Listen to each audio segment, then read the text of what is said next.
There it is. My mic was not connected. Anyway, I was at Hi Cody and I said hi Cha Cha on YouTube as well. Hi. I said that today was going to be a roleplay stream. I wasn't quite in the headspace for that today, so we're reading Higurashi.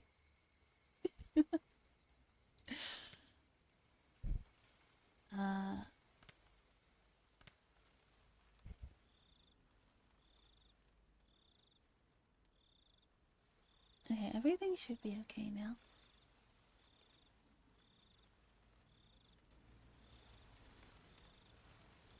No problem, Nita's had a rough day as well. Oh, you've come to the right place. Let's get cozy.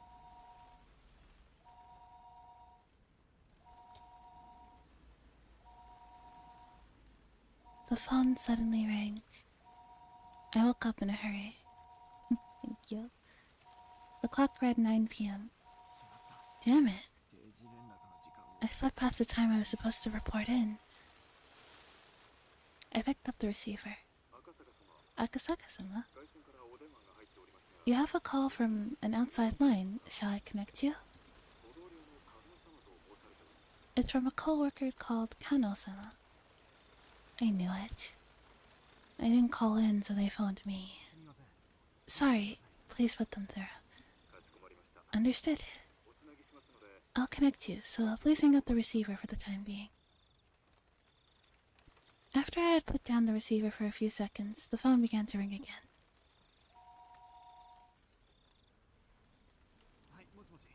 Yes, hello?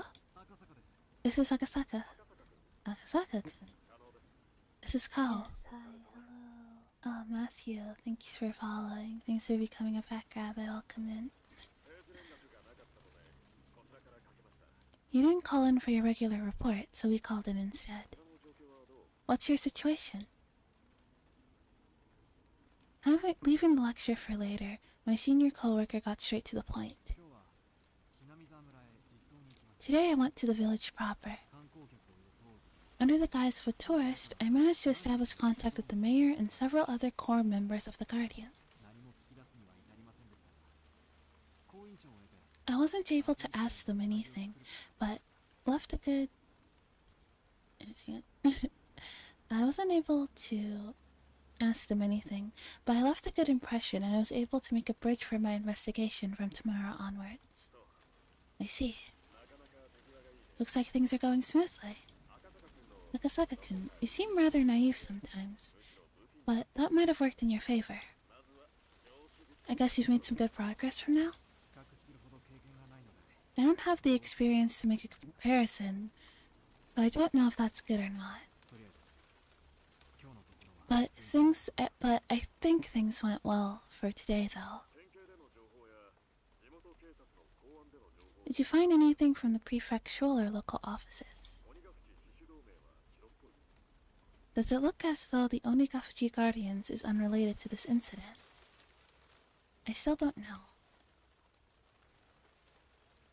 I should have been able to say that immediately. I only had to say that, but for some reason, I hesitated.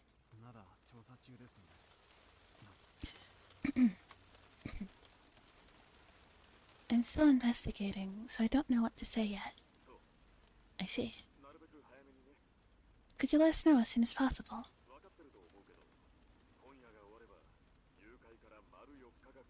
I think you understand, but after tonight, it'll have been a full 4 days since the kidnapping happened. They didn't set a time limit, but it's obvious that time isn't on our side. I think you know that. Yeah. I know. I'll investigate a little quicker, while still being careful about it.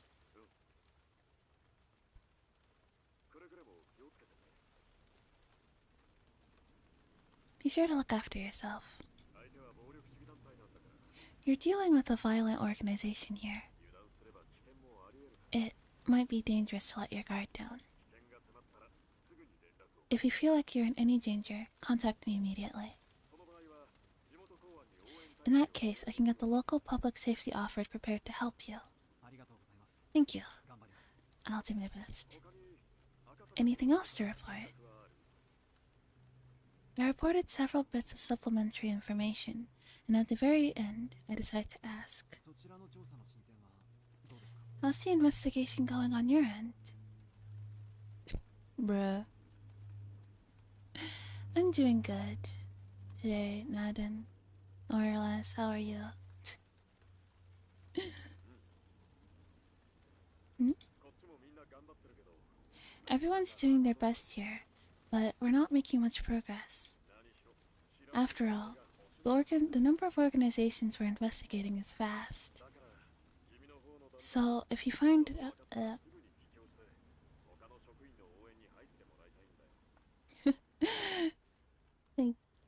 yeah. So if you find out you're the one you're investigating is in the clear, we'll have you return to Tokyo to assist some of the other officers.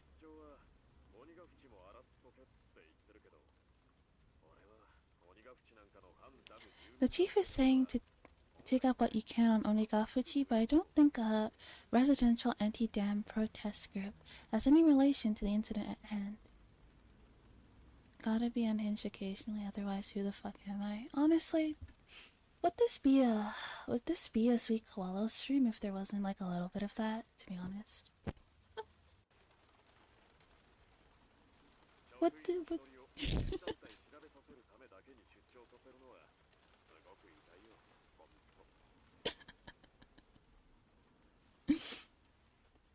Sending somebody out just to investigate a single group makes me cringe, really.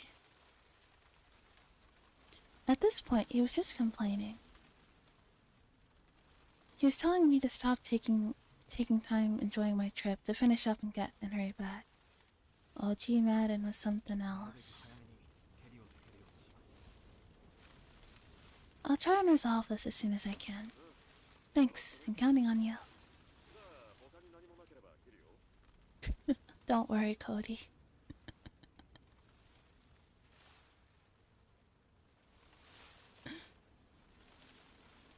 Surprised OG Madden didn't get banned? Well, you weren't, it wasn't like too bad, you know? It wasn't too bad. It didn't cross the line. You were towing the line, though. Just a little more. You would have gotten that. You were the line. Yeah.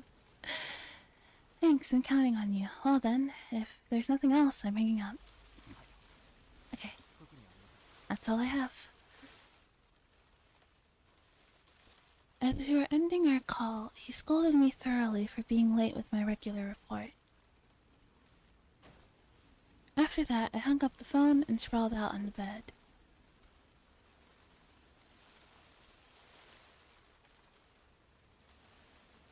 Whenever I said something that's too far, that's when that person got banned. Yeah. Come to think of it, I hadn't heard anything from Oishi. He was supposed to contact me about a time and place to meet the informant tonight. I thought about getting angry with Oishi in retaliation for being scolded for forgetting my daily report. No, let's fuck off.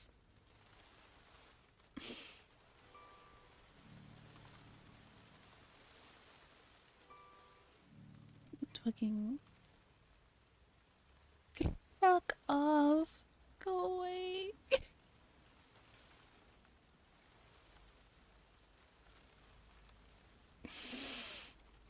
Oh my god, fucking Teddy and his friends still fucking meme on that guy to this day. To this day.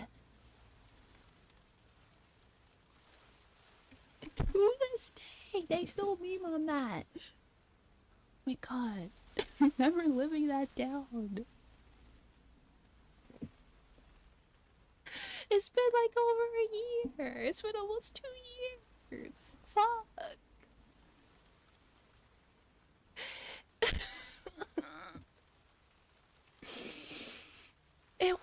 it was wild. It was insane.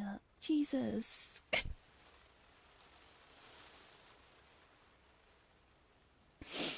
Ugh.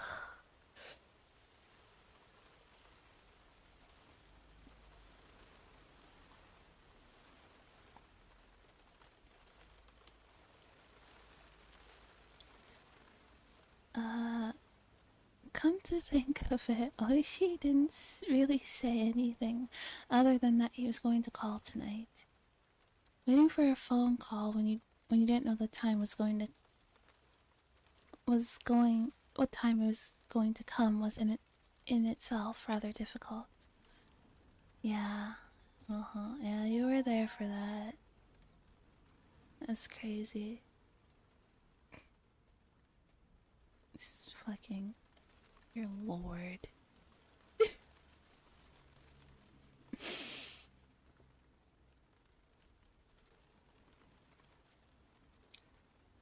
Just when I thought that the phone rang, I picked up the receiver in a hurry. Hello? Well, this is a surprise. Akasaka-san, you're pretty quick to answer the phone. Are you a regular user of dating chat lines or something? Bruh. That was a thing in like back in the day, huh? Like call girls and stuff. Bring that up every now and then just to make sure it doesn't die. I mean, Teddy and his friend does that too. Bruh.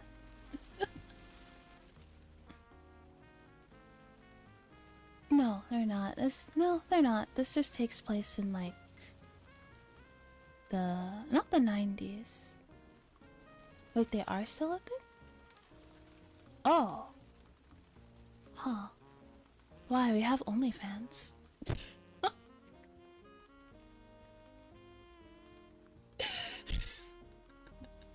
Why, we have OnlyFans.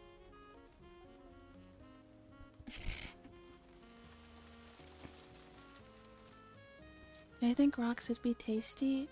No, I don't. It's a rock. At the most, I guess it'd be kind of salty.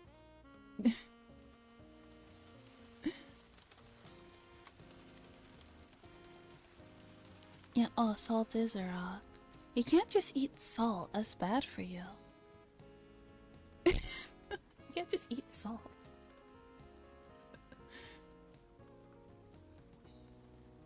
You shouldn't.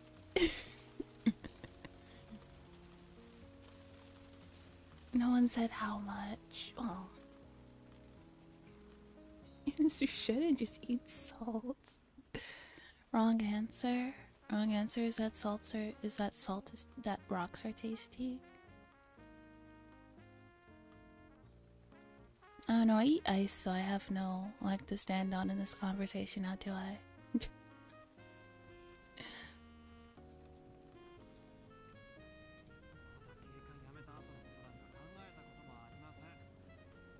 I'd never even try something seedy like that. The way you overreact is rather interesting. Scientifically, ice is a rock? Oh. Huh, so I guess I do eat rocks.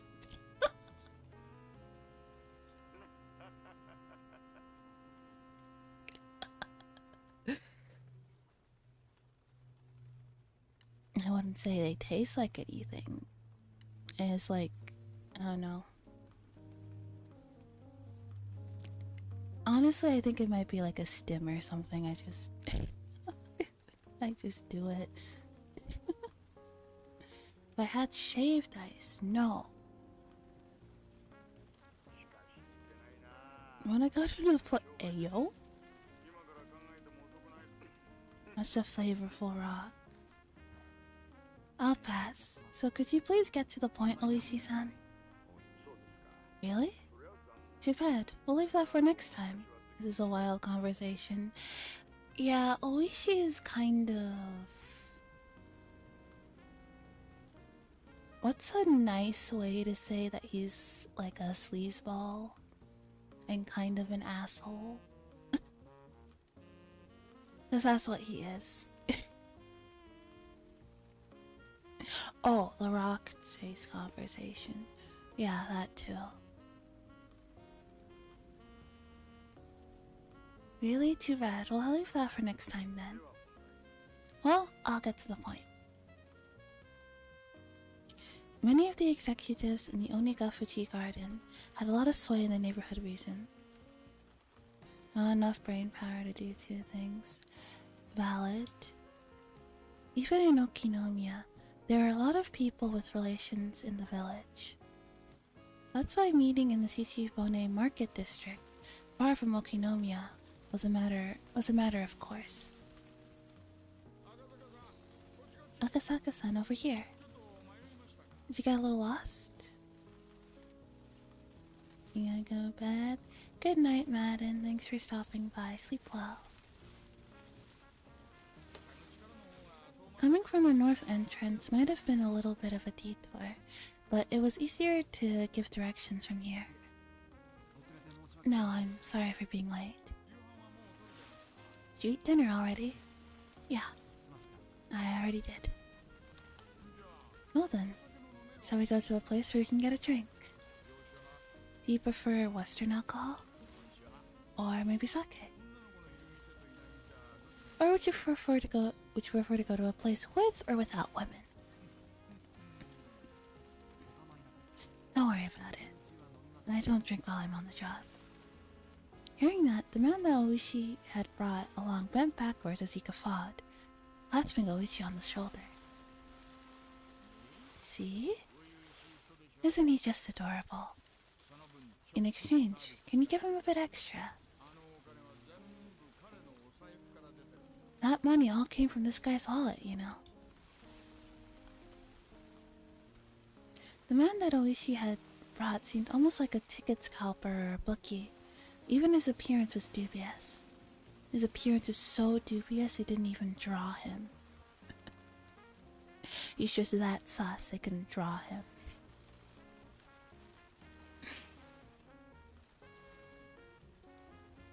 The informant grinned devilishly. Hey boy. How much did you give this guy? Looks like there's quite a bit skinned off the top, you know. Oishi's handling fee was included, so I took that into account. It seems that the informant had expected a more extravagant reaction on my part. When I responded rather matter-of-factly, he realized I was an entirely different type of person than he was. But rather than putting a distance between us, it seems that I had piqued his interest. I said that, didn't I? He's the serious type.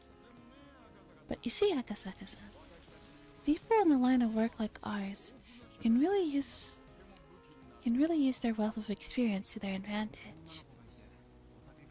I'm wondering exactly how the experience of drinking in a bar with women would work to my advantage.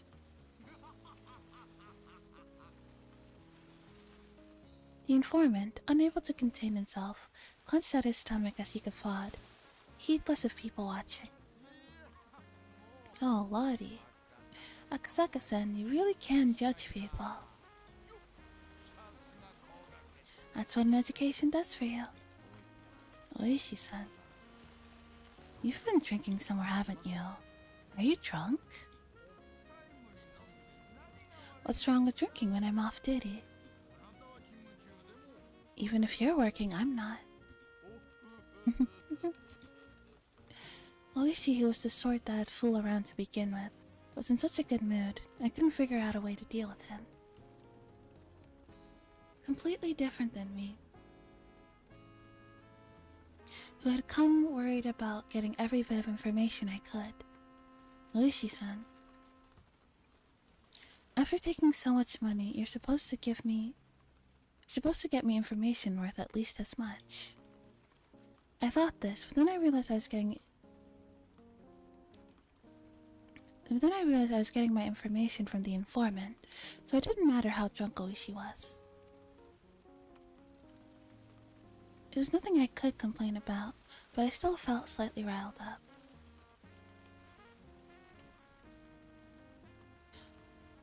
Oishi and the informant.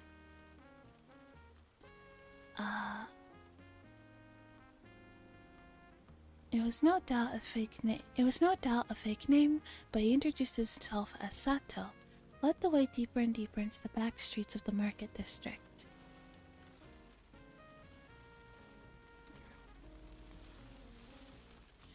Even though the street was bustling, a couple of turns off the main street and you were in a desolate alleyway. Oishi started climbing a set of stairs on the side of a seedy building. There wasn't any sort of signage, so I couldn't tell if the place was open, or if it even was a store at all. Don't worry. This isn't a dubious place. Those words coming from Oishi's mouth had absolutely no credibility. Beyond the door was thankfully a typical mahjong parlor. I was relieved that it wasn't in the sort of suspicious place I had to be on my guard about. Welcome, welcome. Oh, Ishii-san, it's been a while. Want to join in? There'll be a free spot soon. No, I'm here with the group today, so it's fine. Oh, sorry to keep you waiting.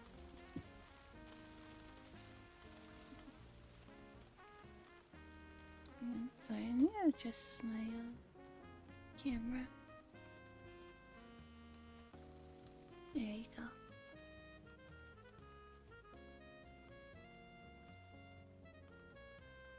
Mahjong is a game played with 4 people. It seems that a middle-aged man who was going to be our 4th had already arrived and was waiting for us. You're right, Kurado. I was just thinking of going home. Oishi made an excuse for why we had taken so long.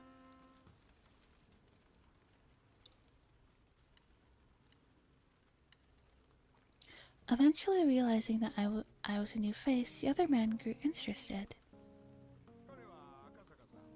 That's Akasaka-san. He's the rookie who came all the way from Tokyo on assignment. They have high hopes for him. Boy. Can you play mahjong? Well, I played a bit when I was still a student. Sato and the old man cackled in unison. Their plot to sucker me out of my money was painfully obvious. I thought you'd be a bit tired from your assignment, leaving you on edge all the time. So I thought I'd give you a night to cleanse your spirit.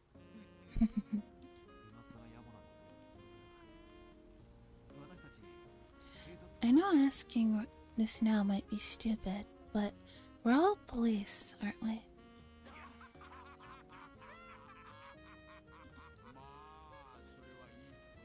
Well, let's not talk about that.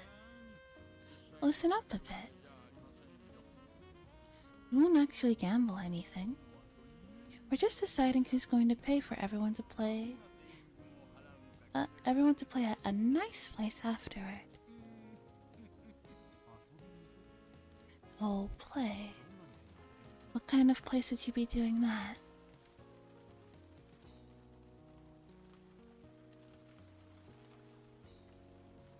Without reservation, the 3 men started suggesting places like cabaret, high-class clubs, and even brothels. At the very least, they were the type of places that you couldn't go to without money. You couldn't go to with money that was just for funsies.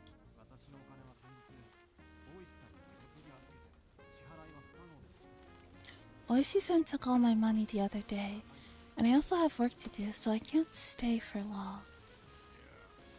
Then all you have to do is win. If you win, then you don't have to pay. You don't have to pay for this table. And you can talk to Kurado about work or whatever. No matter what happened, it seems like they were intent on playing Mahjong for free. I would have to fasten my resolve a bit. If I was going to be underestimated like this forever, it was going to get in the way of my work. I understand. Then I'll play with you guys for just a bit. If I win, you guys don't get any of the money, or get to go to any of those dirty places, and we talk about work right away.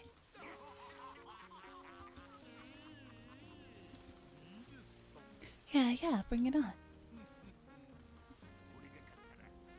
If I win, we're headed straight to the Blue Mermaid on Flower Road. This old butch here likes places like this, likes that place too.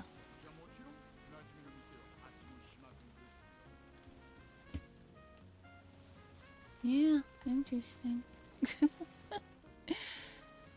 Of course we're going to hop between all the places where they keep the girls coming. Bruh.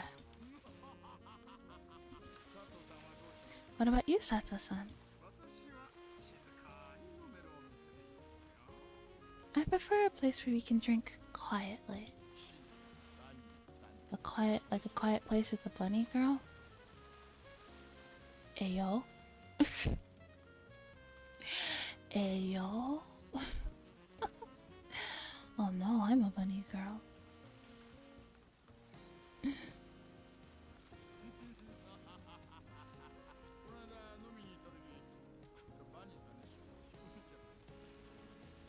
Last time we went drinking, you pulled the tail right off that bunny girl, didn't you?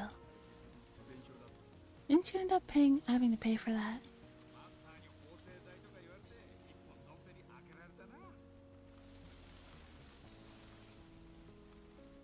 The owner started a bottle of Dom Brigand on my tab and called it a tailoring fee.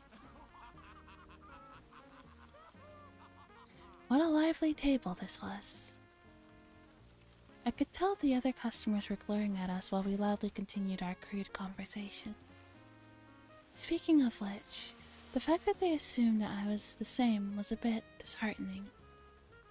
I wish he had taken all the money I'd brought, so everything I had left was out of my own pocket.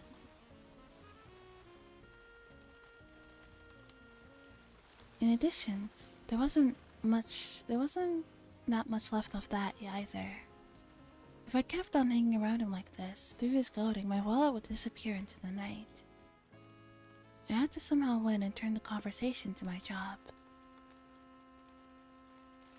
But these people, no matter how you looked at it, were pretty good.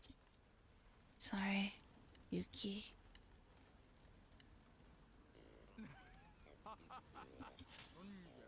Oh, then I'll just call Richie here.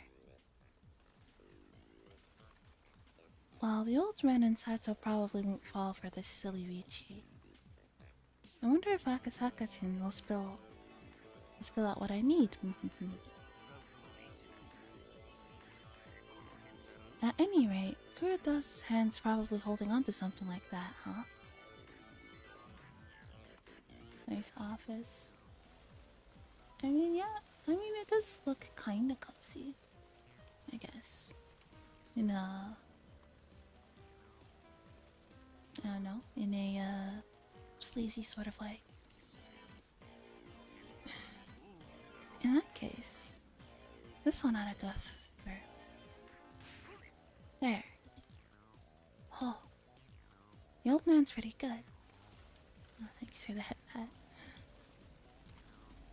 He's probably trying to use one of my safe tiles to complete his hand, isn't he?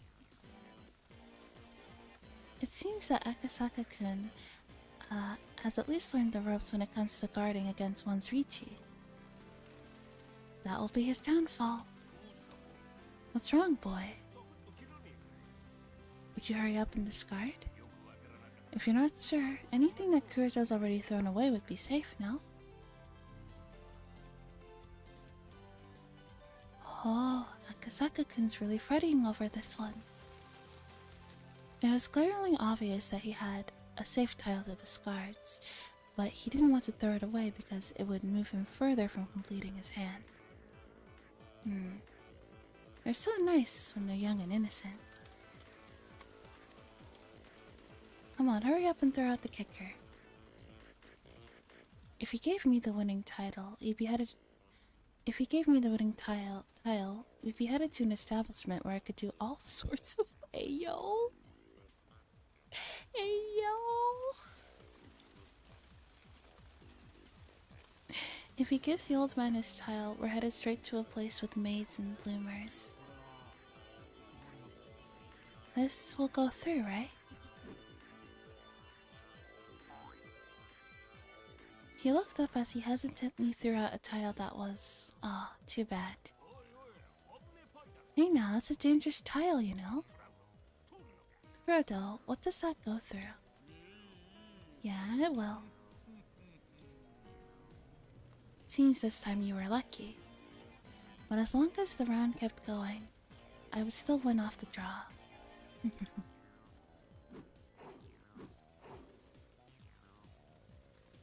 But after that, Akasaka-kun managed to quickly avoid throwing any banned tiles, and somehow the round managed to end without anyone completing a hand. Tenpai. Tenpai. No ten. Sato-san had keenly anticipated that 2 players were in Michi, and had decided to play it safe. What a cool-headed way of playing. Now let's see, what kind of hand did Akasaka-kun have?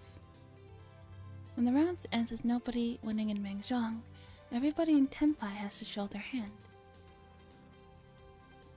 But if you're not in Tenpai, you have no obligation to reveal it. Your average beginner would normally show their hand, even if they weren't in Tenpai, and start a commotion about how if this or this child came, they would be in Tenpai. He didn't. Being stingy? How'd you do, boy? Come on, show me. Sato-chan reached over to flip the hand that Akasaka-kun had casually placed down. The hell is this? Oh, of course. Ah, don't worry. It hasn't gotten... We just started, really. Don't worry. Hello, Chinny. How are you? How are you today? He was nowhere near Tenpai. Doing the yard. Hello, hi. Was Akasaka-kun totally bad at this after all? Right then, as the old man compared the tiles from Akasaka-kun's hand to the discard pool, a puzzled expression crossed his face. Boy, you were in Tenpai around here, weren't you? Why'd you break your hand? The higher Manzo tiles suddenly got more valuable, so I held them back. Even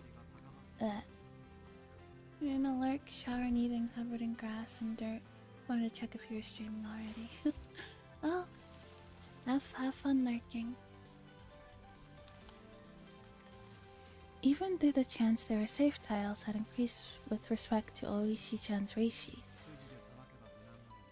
It would have been safer to read the discards, but there was a player who went out of their way to keep the tiles out of play. So Kuroko's Tenpai was no good from the start, in other words. If it wasn't such a high-level trap, I would have thought you were waiting for me to throw out the winning tile. But the more concerning thing you did is that you were in Tenpai and didn't say anything. When did you realize I was in Tenpai? Around here? You threw out 4 tiles in a row immediately. At first I thought you were just discarding redundant tiles, then I noticed you were glancing over at me, and realized you were waiting for something. Akasaka-kun knew. Akasaka-san. When did you first start playing Mahjong? I never did, except in high school and university. Now, let's continue. Since Sato-san wasn't in Tenpai around and the round ended without a winner, then I'm next, right? The next dealer. It seems like Akasaka-kun is really aware of how the game flows. We thought that we were just going to eat him alive, but it looks like it isn't going to be that easy.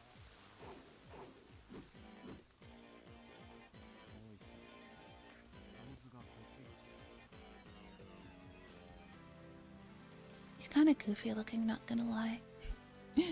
Oishi-san, looks like you're going for the bamboo tiles. Should I put some in play? This boy. Rudo, don't back down. As long as I get 3 more good tiles. Pato-san, you think you can do it? Damn it. Damn it. I'll just force you to go for a Teep 10, yo. A straight? Well, sorry. I'm gonna pawn that tile. Oh, now. Going to a 3 of a kind after he declared a straight? Trying to override and interfere? Boy, you're getting pretty used to this. Oh no. I couldn't even compare to you guys, who have been playing since before I was even born. Next game, run. Triplets, 2 red Dora, 3 more red Dora. And the dealer, so this will cost you quite a bit. Akasaka-san, nice job. Now we'll have to get serious. Don't wait. Well, can you get serious about handing over your points? I'm tired, so let's end this quickly. Akasaka-kun? This is somehow unreal. Before I could realize it, there was an ominous cold air emitting from beneath Akasaka-kun's feet. How blasé. The 2, 3, 5, and 8 Manzus are laughing at you. Damn it. Boy, you. Kurado, finish it. You have to end this boy's turn as dealer. I hate to admit it, but that seems like the best option. There it is, run. Simple straights, 1 Dora. Sorry, head bump. Run. Straight. A head bump? You damn brat. Rat? So you'd play that soppily against a brat? Guess that means you're worse than a brat yourself. That's so interesting. Why do you guys call people things like rat and boy? Akasaka-kun. That's you, isn't it? It feels like you're a totally different person. You thought that I, being a sucker, would let you drink some good booze tonight. Seems like you're a little off the mark. On. Triple straight, red Dora, and another Dora. You actually did it. That's why I'm saying you guys are slacking. No matter how you look at it, you have to be able to read such an obvious 3-way weight. Saka-kun chuckled as he rested his chin on his hands. That pose was so fitting it was almost scary. Hey, Kurado. This isn't what we discussed. Who the hell said he was a naive sucker, ripe for the picking? Who could it be? Oishi-san, this is bad. If he keeps going after this, we're seriously going to lose. Akasaka-kun, were you to make me get serious? Looks like you really want to be milked dry. Pawn. That sounds nice. One more time. Pawn. Akasaka was almost singing at this point. The tiles he had open were all pin tiles. You can't be serious. Are you going for the flush? Pawn. boy, are you right in the head? You've opened 4 sets. You only have 1 tile left, you know? That's right. Did you know? Waiting on a single tile is the hardest thing to read. Are you an idiot? With that much of your hand revealed, we don't think he'd give you a tile you need, do you? I know what you're doing, Akasaka-san. That's not a flush or a half flush, is it? The fact that you called pawn 4 times means you're already in a position for an all-triplet hand. Right now, you're far and away in the lead. You're trying to show a flush and goad us into giving you triplets, aren't you? If that's what you think, wanna try throwing out some pins? The left 5 tiles are in your hand, Oishi-san. They are pin tiles you're reluctant to throw away, aren't they? Why don't you try discarding them in order from the left? You must be joking. Is he a mahjong god? If not, you have to be the main character of a manga or something. At that moment, the old man sent me a sign under the table. The message was simple and clear. Fredo, do it. Crush him. I don't like to cheat against kids like this. Idiot. After being disrespected like this, you can't pull back now.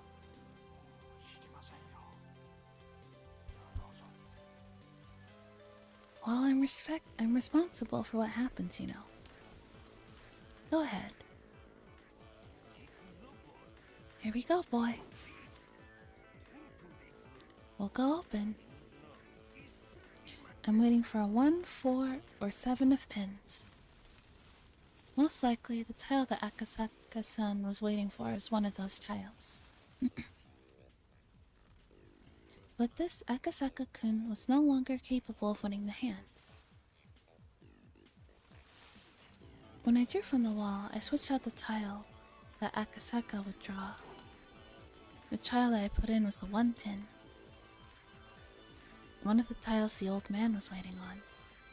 Akasaka-kun discarded it a while ago, so there's no threat of it being the one he needed. Come on, it's your turn, boy.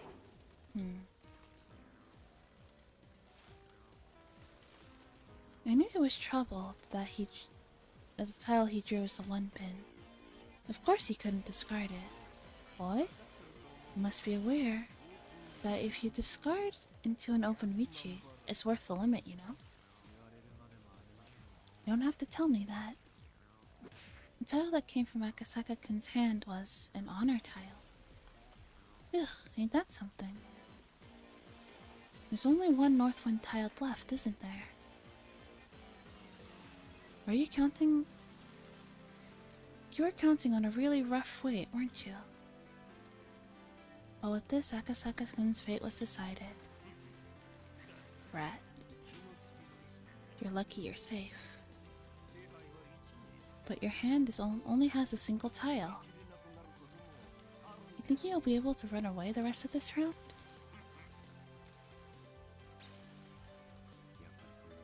So it's going to be like that. Akasaka glared at the old man with a discerning eye. This guy had pretty good instincts. Did he figure out we were cheating? Let's stop this. Akasaka-kun is a step or 2 ahead of us. Cool. You think we can stop after going this far? Next, make him draw it.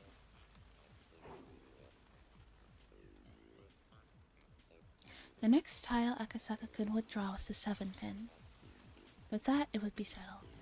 No matter which one he discarded, he'd play right into the old man's hand. An unavoidable full playout. When I drew my tile, I secretly swapped Akasaka-san's. What? Akasaka suddenly screamed, collapsing the wall of tiles in front of him. Hey, what are you doing? Sorry. I accidentally knocked over the wall when I sneezed. There's a penalty for that, right?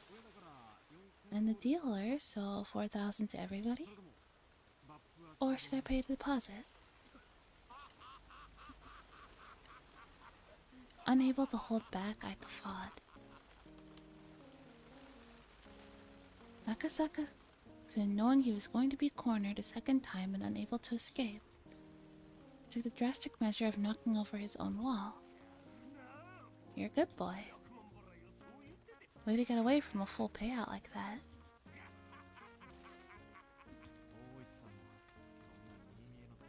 Oishi-san, could you not bother putting me in such an obvious trap?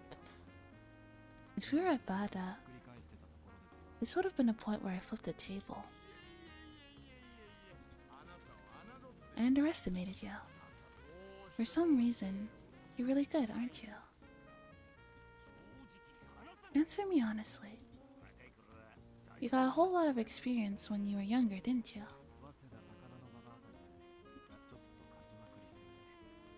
I played quite a bit around Waseda and Takanobada. The place I frequented banned me for winning too much.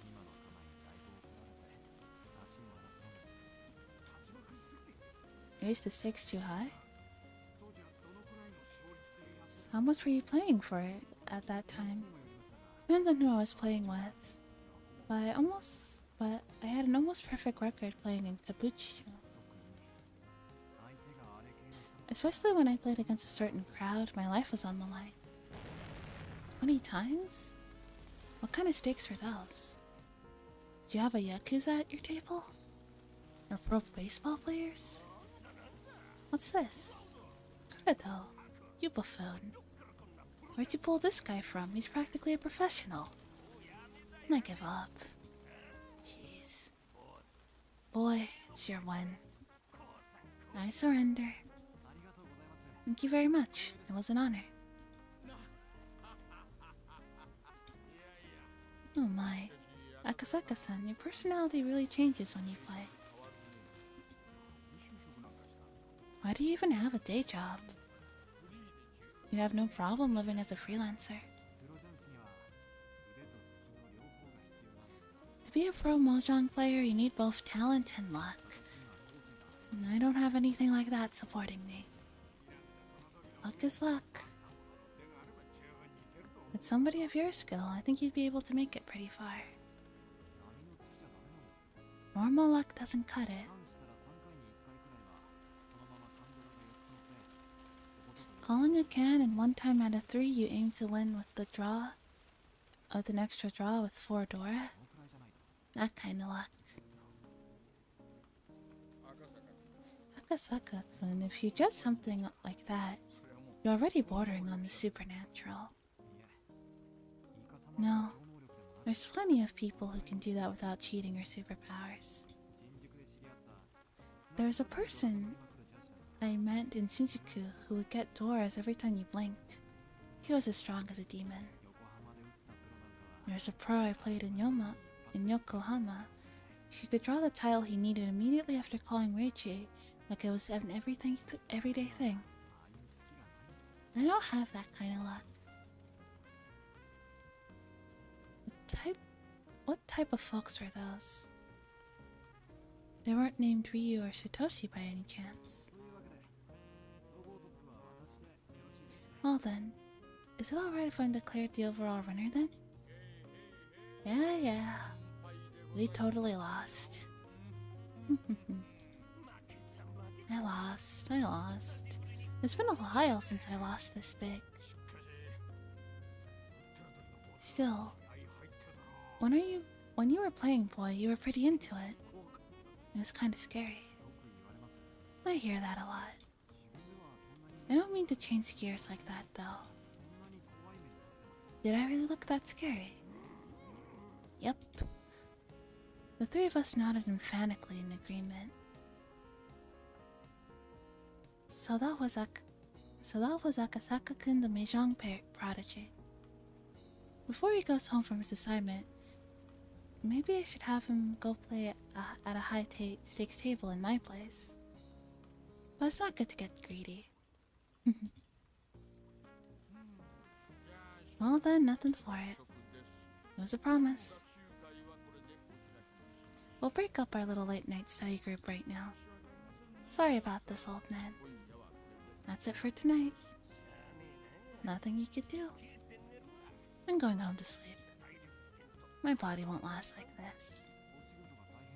Problems at work?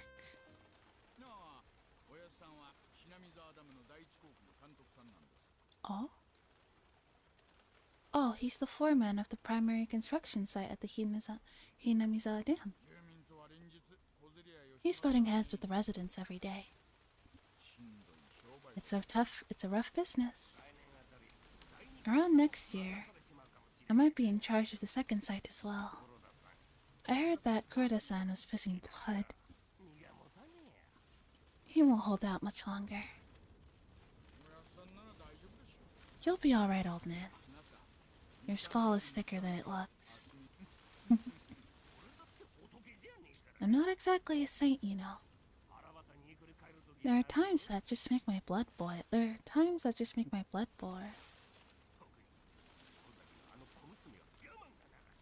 I especially can't stand dealing with that bratty daughter of the Sonozakis. I think one of these days I'm gonna rearrange her face. No. At least the pay is good, right? I heard wages are pretty exorbitant. Of course they are. If the pay was cheap, nobody would hang around that god-awful job.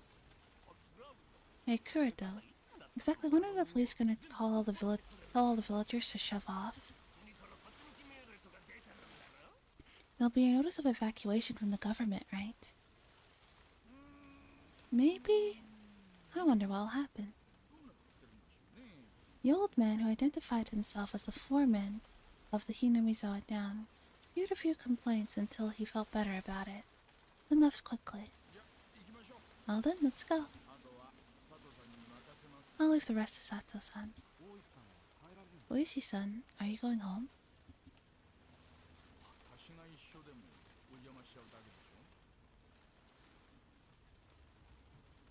If I'm here, I'll just be in the way, won't I? Besides, the one who bought Sato-san's services was you. I didn't pay for my share.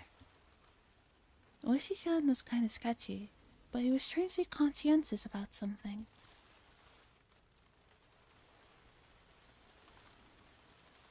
I felt quite a bit of a gap between myself and Oishi's generation from that part of him I didn't comprehend. And boy. No, I can't call Mr. Mijanki your boy no more. Is Akasaka-kun alright with you? Yes. Yes, hi, hello. Tea Leaf Yawn, thanks for becoming a pack rabbit. Welcome. Then, Akasaka-kun. Shall we go?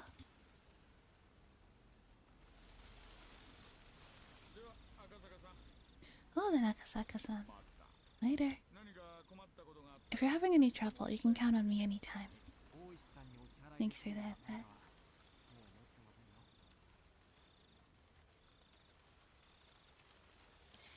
I don't have any more money to pay you, you know that. Okay, if you go easy on me next time, we'll be even.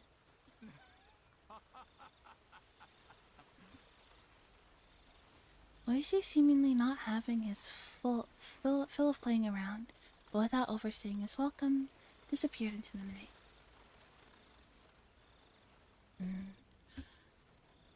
We're gonna learn some tea about the dam project.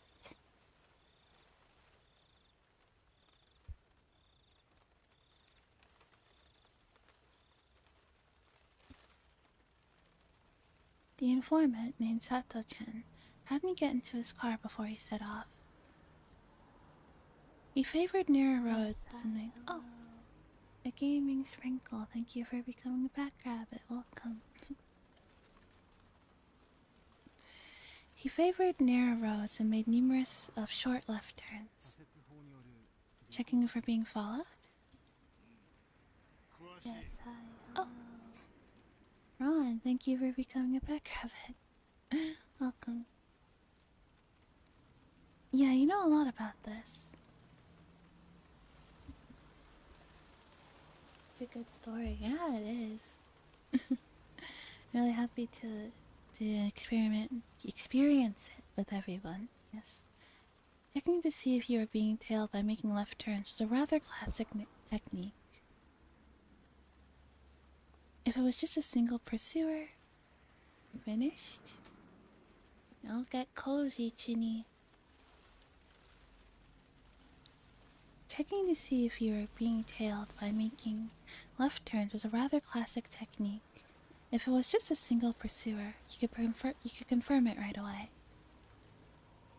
But if you're being tailed, yeah.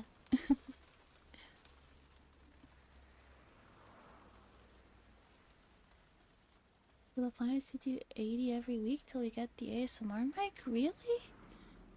Oh my god, Cody, you really don't have to do that. No, thank you. But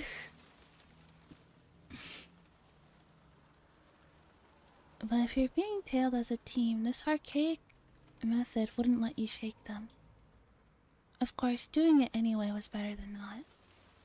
I know it's silly, but that's the plan. Well, don't worry. Uh, just promise me you'll take care of yourself first. Okay. If you promise me that you will prioritize yourself and your needs, then yeah. I didn't hear anything from the boss as to who you were, Akasaka-kun. No problem, I always do. Okay, good. Thank you.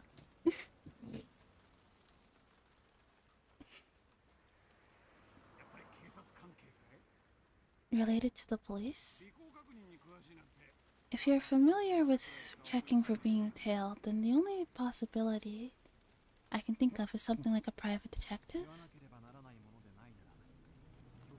If it's not something I have to say, I'd like to refuse to answer that question. My. Ever since we played Mahjong, you seem a lot more mature. I wonder where that hesitant person went from when we first met. I smiled wryly. Looking back now, I had to be a little grateful for being made to play Mahjong. Thanks to that, I was able to relieve some tension. Eventually, Sato-san, confirming that there were no cars following us, slipped outside the city. We were on a pitch-black country road, unable to see anything besides the lights outside. The only thing I was able to hear were the hums of the car's air conditioning and the chirping of insects and frogs. I heard from the boss that you want to hear a bit about Hinamizawa village, yeah? Like about the old houses known as the Three Families who control the place, or that right now it's pretty much the Sonosaki family running things? If you know that much already, I'll cut out the introductions. Then, if you would, can you confirm or deny if the Onigafuji Guardians is involved with the kidnapping of Minister Ikunai's grandson? Sato-san checked the rearview mirror one more time to confirm there wasn't anyone behind us before speaking. Last night, the Sonosaki main house held a family council. Did you hear about it from boss? No. If it was a normal meeting, then it would just be all relatives coming together over a nice cup of tea or something. But the family council held by the main house wasn't so relaxed. A family council held by the Sonosaki main house. That would be a meeting between those who truly controlled Hinamizawa village. They wouldn't be talking about private family matters. It would be about the village as a whole. About organizing activities against the dam project, Among other things, everything would be decided there. In reality, they were deciding the fate of the village. At the head of the meeting was Oryo Sonozaki. More or less called Empress Sonozaki, as the ultimate decision maker of the clan, she was to be feared and respected. Infirm with old age, she was often unable to stand on her own, but her words carried enough weight to sway the fate of the village. It seems that lately she had grown weak, and on days when she wasn't feeling well, remained bedridden. Family councils that occurred when she wasn't feeling well took place with her on the floor. In the middle of a dignified Japanese-style room, still in a futon, only the upper half of her body sitting upright, a stern look on her face. That was Oryo Sonozaki. Sitting next to her was her heir, Mion Sonozaki. She was still young. No, young wasn't quite the right word. She was a girl who remained childish. Her role was to merely sit beside Oryo Sonozaki, sometimes responding to her requests. However, she was the only one deemed worthy to succeed Oryo. She had the same hawkish eyes, enough to give pause to anybody who so much as looked at them. As much was respected of her as the future, this granddaughter of the Sonozaki's leader. And also on the other side of her sat several other important members of the remaining three families, the Kimiyoshi family and the Furude family. First on the list for the Kimiyoshi family, of course, was the mayor of Hinamizawa village, Kiichiro Kimiyoshi. And lined up beside him were several more of his direct relatives. Opposite to them sat the other of the three families, the Furude family. The Furude family was the only comprised of the family of a Shinto priest, so the only ones sitting there were said priest, his wife, and their daughter Rika. Rika was doted on by many of the older folks in the village, and it seemed that Oryo was no exception. While the stress from just attending a family council was said to be enough to shorten your lifespan for 3 days, it seemed that Rika was the only one exempt from that. No matter how charged the atmosphere was around her, she paid it no mind, humming along as she doodled in a sketchbook. Now I know he's an informant, but my question is how he was able to get here. How he was able to infiltrate this really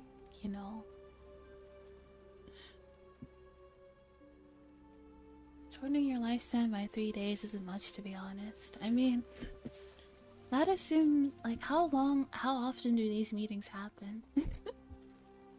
If it's once a year, then yeah, sure. If it's more frequent, then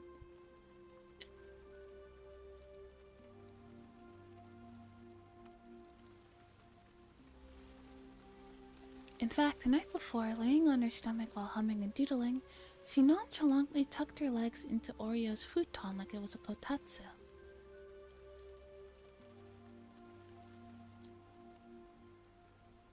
All this was the three families. Once a year for 60 years is only 180 days of your lifespan. I guess in the grand scheme of things, that's not too bad.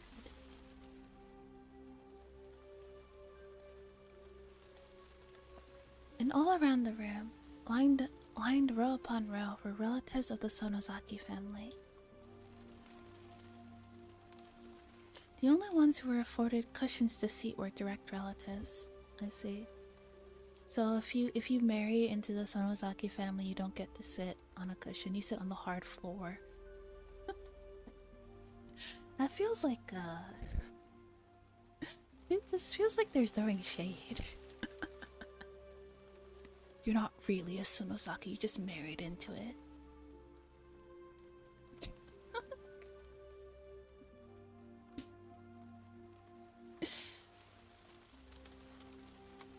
It's literally 60 days. Oh, well, that's even less.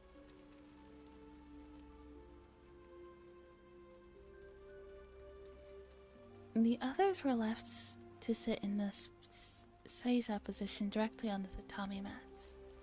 With Empress Sonozaki enshrined at their center, it was almost like a giant snake coiled around the room. It was decided that everyone would sit in order of their rank. The number of people from the Sonozaki family was overwhelming.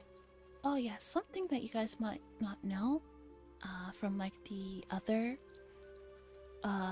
stories in the series is that the Sonozaki family is basically like royalty. They own pretty much everything. They own like several businesses in the town. They control everything basically.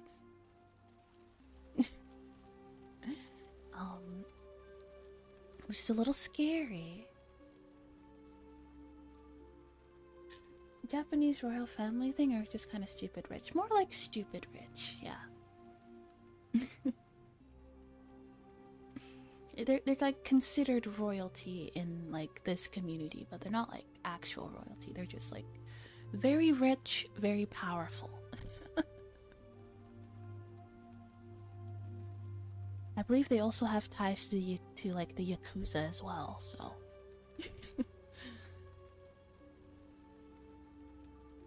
The fact that the Sonosaki family held... Right, I mean, you could argue those are one or the same. Yeah, basically.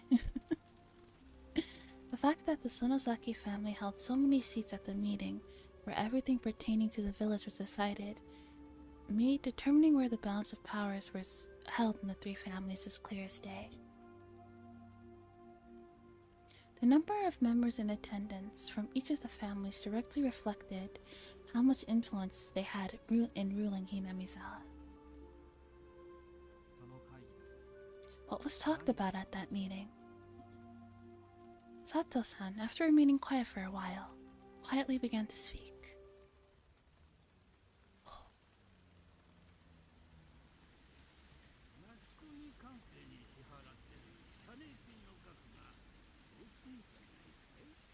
Wasn't our monetary gift of appreciation to the media a little large?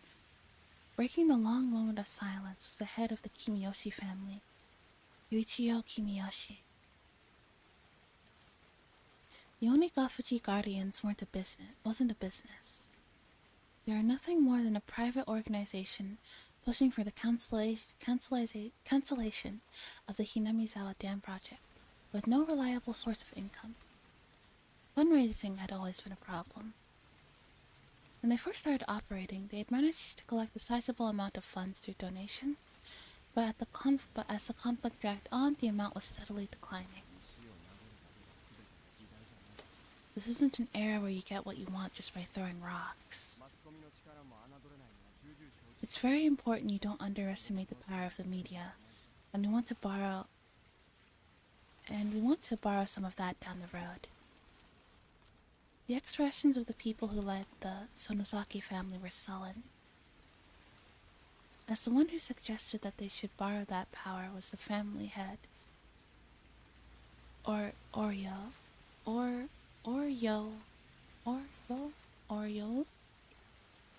Sonosaki. Japanese names are hard, I'm sorry. The battle wasn't just about force of arms. In this civilized age, they were civilized. Just call her Oreo. In this civilized age, there were civilized methods of fighting. Oreo suggested that creating a strategy incorporating the mass media. Orio's foresight was spot on, and the effects of that plan, while at first unclear, slowly began to manifest.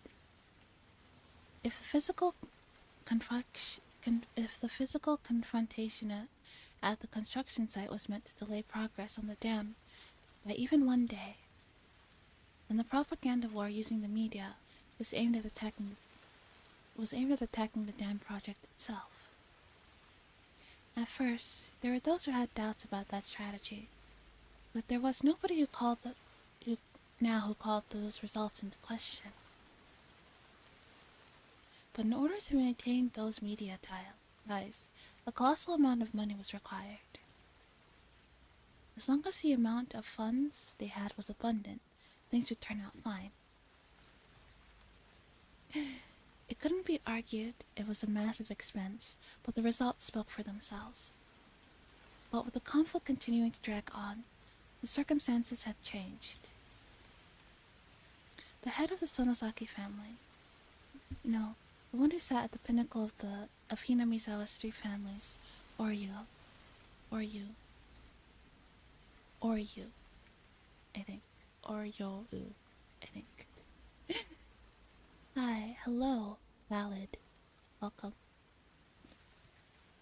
Oreo is better. I suggested the idea herself, but it was already untouchable, and continued to be allowed to drain from the budget. Nobody acknowledged that it should be so allowed, but nobody could say anything. I'm doing good.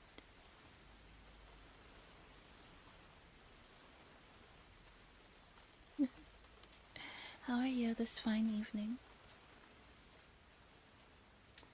Yes, hi. Oh, thank you, Valid, for becoming a pack rabbit. Welcome. But I was surprised with dealing with the mass media. What do you think, Oryu-san? The only person who could object to a plan proposed by the head of the Sonosaki household herself was probably Mayor Kimiyoshi. Oreo, with a hard-to-define expression. Oh, hydrate, thank you. I kinda forgot.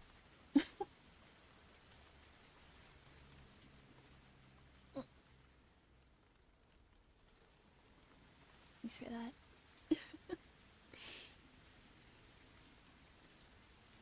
Oreo, with a hard-to-define expression on her face, as if she had severed herself from the feathers of mortal emotions,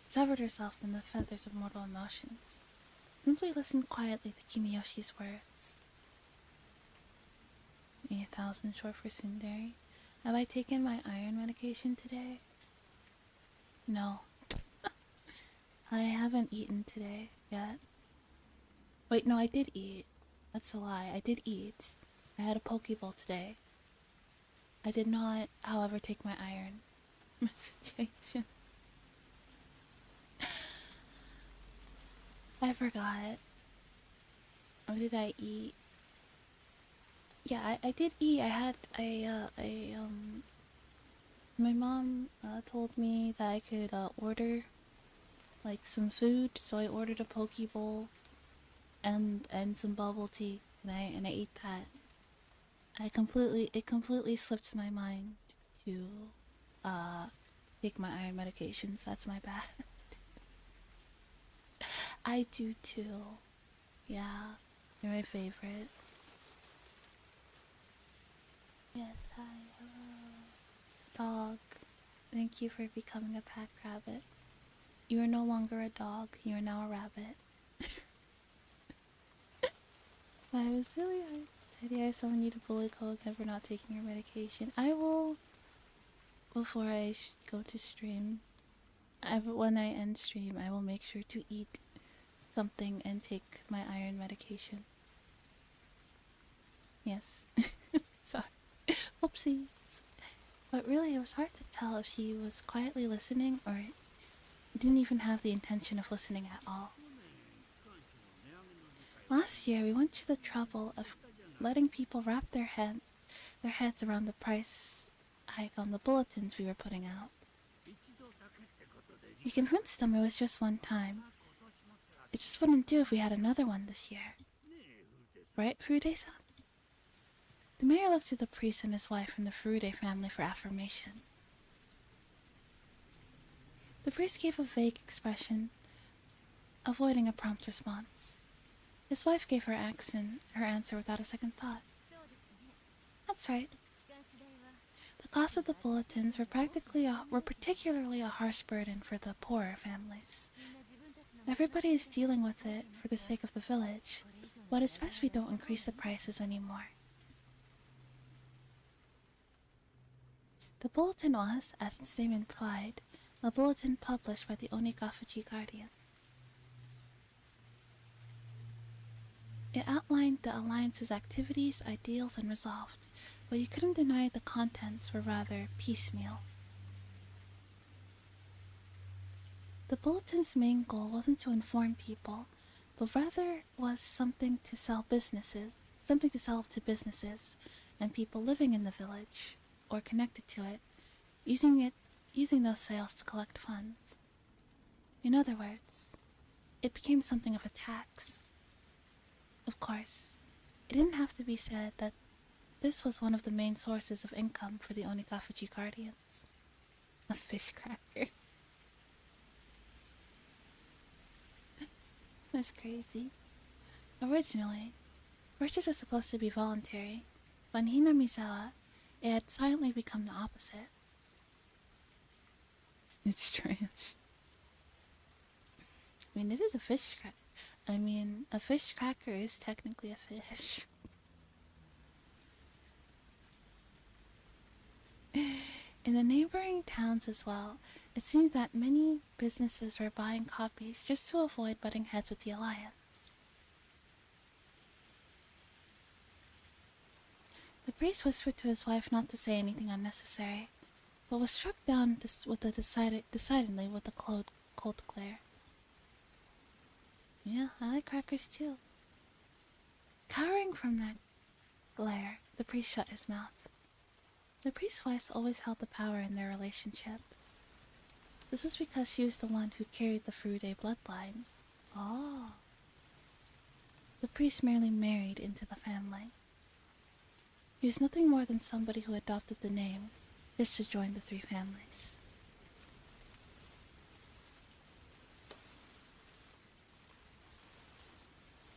He should have been able to find a spot fairly high up in the hierarchy of things, but the lack of authority in his voice meant that he still had not gained any favor.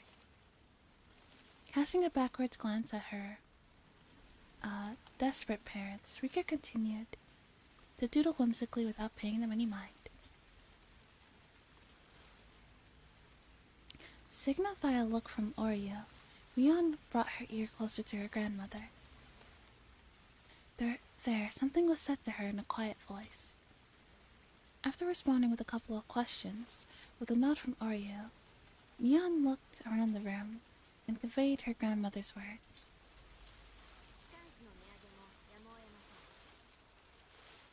There'll be no freeze on the price increase for the bulletin. Kimiyoshi made a face like he had just bitten into something unpleasant, but that expression quickly disappeared, like it had never happened at all. But, Mion-chan, I think you already know this, but the cost of the bulletin is by no means easily affordable. It's a burden carried by everyone in Hinamizawa.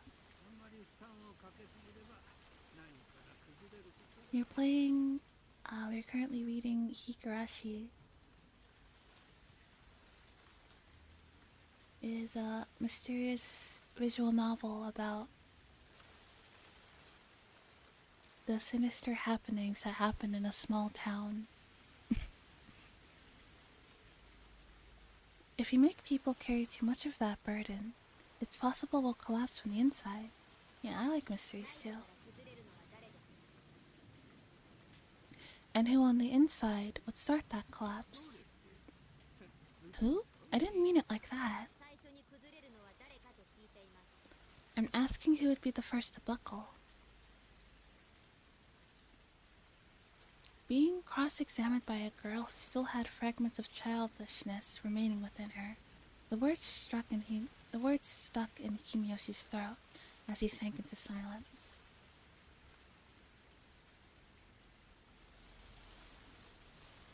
Mion repeated her question once more, looking around the crowded room. Everybody refrained from making eye contact to avoid being pierced by her gaze. The words he had spoken were unagreeably said in proxy for Oreo. Or you. Or you. Or you. I think that's what it is.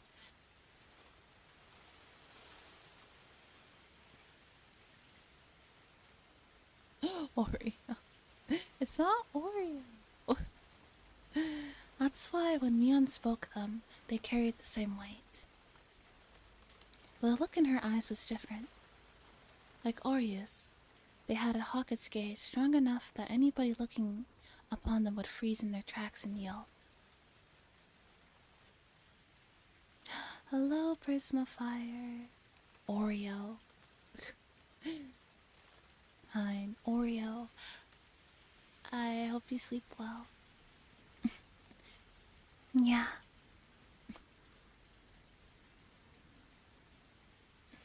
But that gaze was without a question one that belonged to Mion herself. As Mion would eventually inherit everything from Oreo, the day when she would stand up as the day when she would stand up as the young and capable leader in her own right would come. Mwah. Mwah.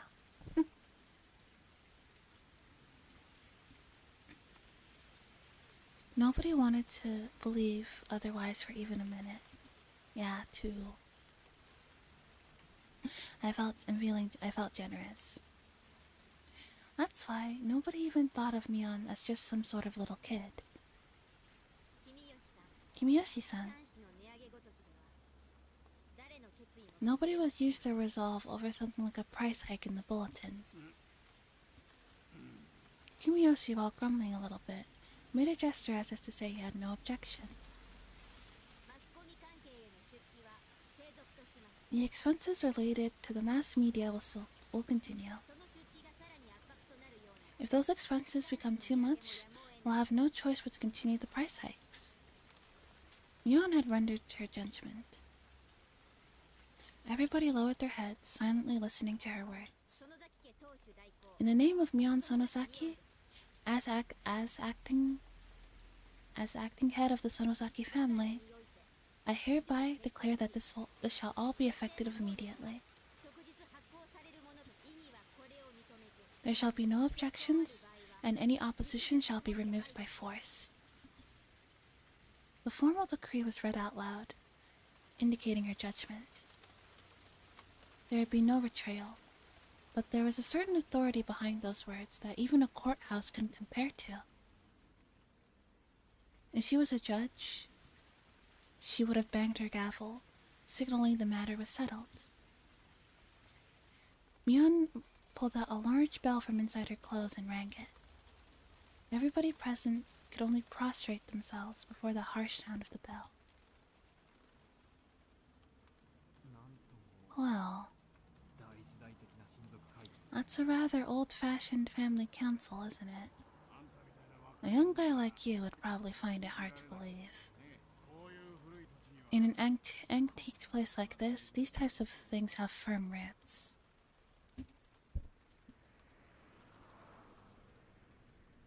Suggesting I'm sitting. That was exactly as Oishi had said. The system of the three families had vanished, and now the Sonosaki family was running things by themselves. On top of that, the rule was borderline dystopic. Was that the end of the meeting? Need a bit of a stretch. There we go. No, there's more. I'll continue.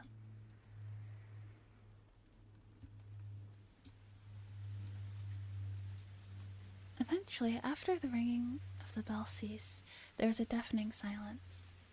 And then all of that, a lone man shuffled closer to Mion and whispered something in her ear. Oh, your voice is so sweet. Oh, thank you. I'm still, even after streaming for like, over a year, I'm still not super confident in my voice. So that really does mean a lot. within all of that, a lone man shuffled closer to Mion and whispered something in her ear. Mion asked several questions quietly in response. You like it? Thank you. I'm glad. When she was satisfied, she motioned for the man to leave. Very soothing and calm? Really? I tried. The man who talked to Mion was a member of a gang that her father was the leader of. That organization had the entire area of Shishibone City under its control. Yeah, thank you.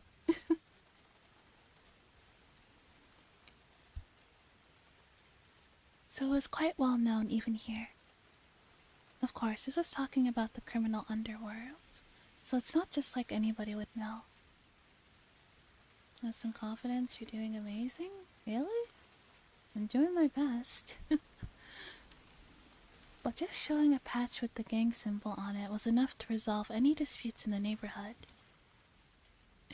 Mion's biological father to Oryu was her daughter's husband. The power of that man's gang was the driving force that controlled the dark underbelly of the Onikafuji Guardians. And so that man from his position, as the next in line to control the three families, continued to coerce everybody around him with his unconventional presence. Mion exchanged a look with her father. Was it okay for her to tell what she just heard directly to Oryu? It looked like she was asking him that question. Her father gently but firmly nodded his response. Mion also nodded, then slided up to Oreo and informed her of something. I'm doing amazing. I'm trying. Really, it makes me happy that you guys like my voice and that it's something that can help you relax and get comfy.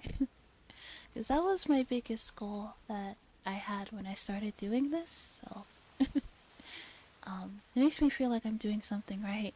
And I hear you guys say that.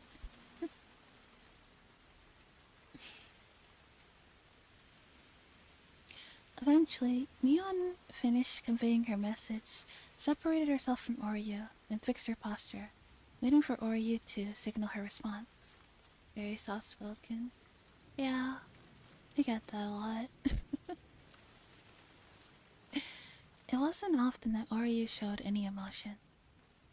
That's why, when she started to laugh quietly, a vague sense of uneasiness crept over everybody in the room. Well, it's paying off. Good, you should know you're awesome. Thank you, Cody. It means a lot.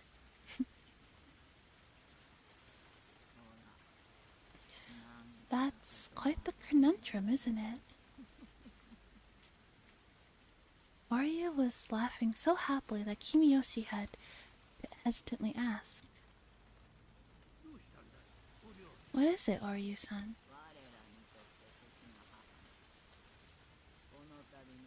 If this land is like a mother to us, then this business with the dam is like somebody threatening our mother's life, isn't it?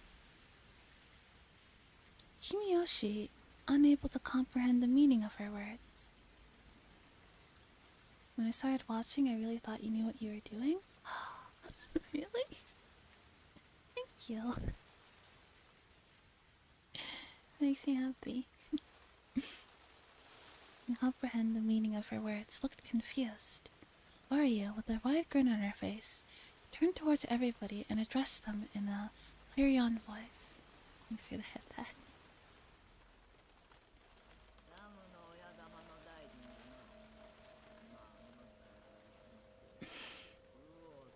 The minister behind the dam project is apparently rattled over the kidnapping of his grandson. That makes us even. Oh, that's basically a confession, isn't it? They did kidnap the minister's grandson. She said it just now. That makes us even? That, yeah. She did. They did it.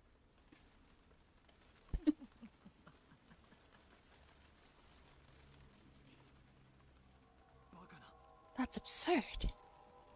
Information on the kidnapping of Minister Ikugai's grandson shouldn't have been leaked from anywhere. How did they know? 'Cause they did. Even we don't know much about the kidnapping incident. Exactly how did an antiqued household so far away from Tokyo come to know of it? It was a tranquil place, but I couldn't help but have an uneasy feeling about Hinamizawa village. At some point, I had mentally filled this. Yes, hi, Oh, hello. Baby Belle, thanks for becoming a pack rabbit. Welcome. At some point, I had mentally filed this place away as unrelated to the incident at hand. That mental paperwork was just blown away in the wind. How did the Onigafuchi Guardians know about that?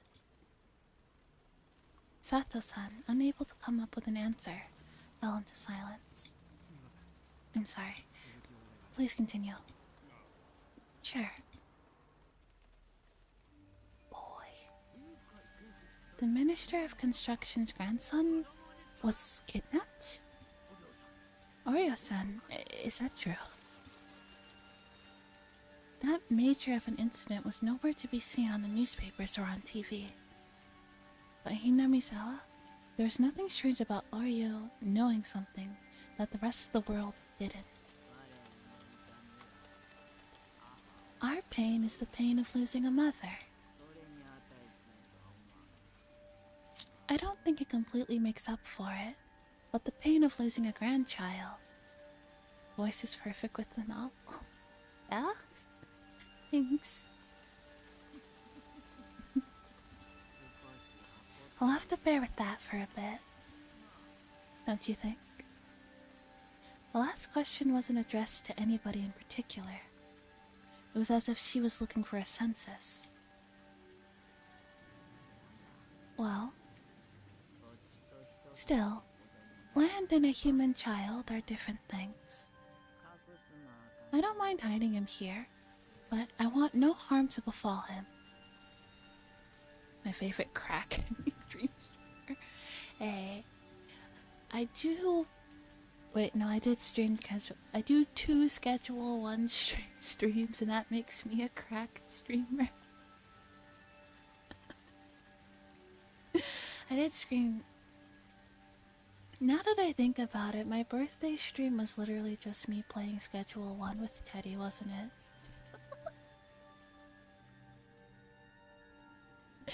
I didn't really do anything special.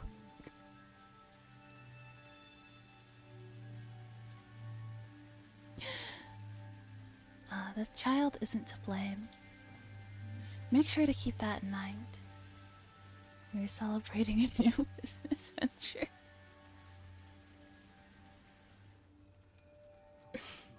That means that the Onigafuchi Guardians were involved in the kidnapping?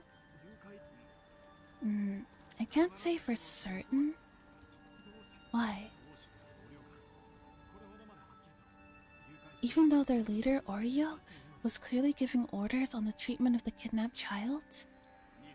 Lad, you see, this is what the Sonosaki family always does. Always does? What do you mean by that? Let's say there was a particular problem.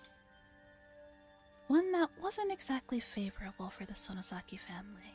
Oreo, yeah, Oreo. It feels silly to call such an intimidating woman Oreo, though. They prop her up as this intimidating old elder. You know, like you can't. Nobody can say anything to her. Her word is final. Her word is law. Like if she even looks at you the wrong way, like you're just filled with fear, and we're calling her Oreo. Come on. If Oreo, fine, Oreo, you guys win. Oreo, Jesus. If Oreo shows concern over that particular problem, hearing that somebody who attended the family council would be helpful. As a result, Oreo's wish would be granted. However, neither Oreo or anybody else would know who actually did it. Oh, so basically it's basically so she has like plausible deniability, basically. So she's basically like, yeah, if somebody was to hypothetically kidnap the minister's child, you know, we should make sure we treat him well. That's if we did it though. You know. I'm not saying that we should do it, but like if somebody did that, you know.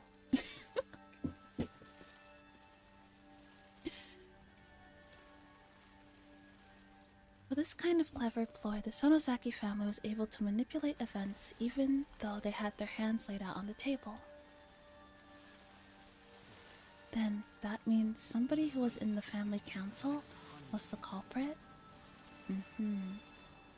So basically she just said that, yeah, I would want if somebody's gonna do it, then they should do that. But I'm not directly telling you to do it.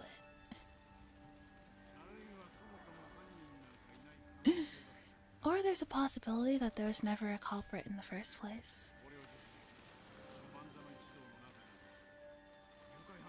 Oreo herself, in that room of people, didn't explicitly say that someone pulled off the kidnapping. She was just giving her opinion. Opinion, yeah. Just talking, you know. It was an odd and unpleasantly secret way of doing things. Were they involved or weren't they? I couldn't see beyond the veil. This, however, I could say with certainty. This kidnapping was an ironclad secret. No matter how high a position somebody was in, even they wouldn't know about it. If there is somebody who would know about it, they would be connected to public safety. In other words, one of us. The other options were people connected to the case itself, including the minister. There would be people affected by the incident. No need to investigate it, they did it, case closed. Yeah, but they did it in such like a slimy way that it's hard to like really get them to like, you know. Cause like she didn't explicitly say that, did she?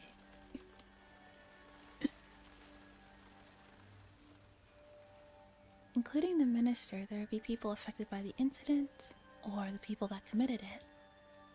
In any case, there's no way an old household in a place removed from Tokyo by over 6 hours of highway travel would know about it. Them knowing that was already strange. Hello, Arlie, welcome. Now, she didn't technically order for anyone to do it, so she has no tangible accountability, yeah. But like, she knew that someone was gonna do it, basically.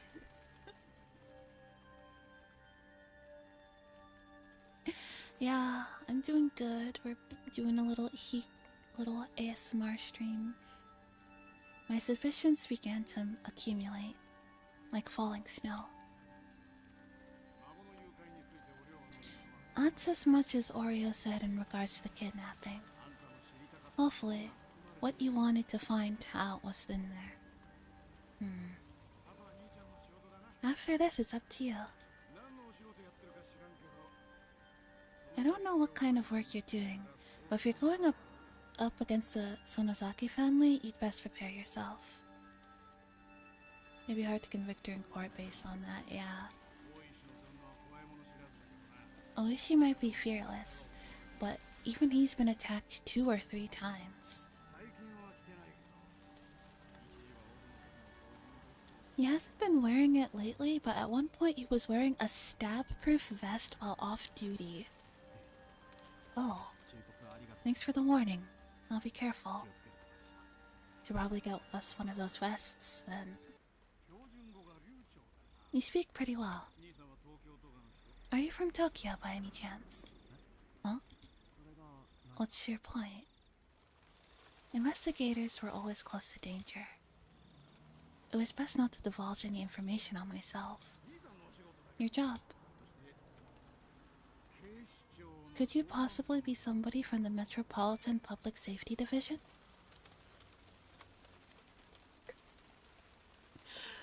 Oh no! Oh no! Are we cooked? Deny, deny, deny. They're gonna get his family. No, just deny. They can't prove anything. Deny, deny, deny. I couldn't remain silent here. It'd be the same thing as admitting it. Tsundere next stream? Oh boy. Huh? No way.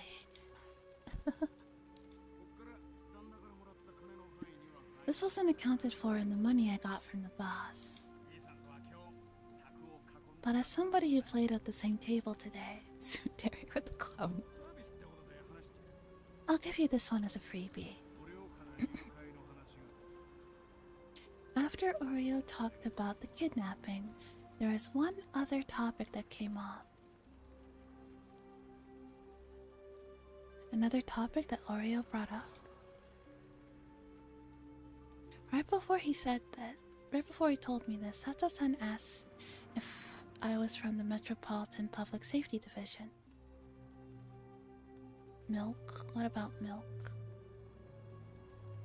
In other words, what those two things meant caused a chill to run up my spine. Oreo and milk. Oh. Her name isn't actually pronounced like that. I just have a lot of trouble pronouncing it. And chat has decided that her name is Oreo, so.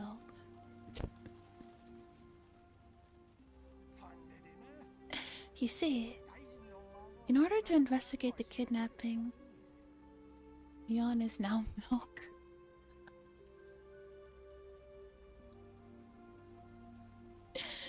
In order to investigate the kidnapping of the minister's grandson, Oreo.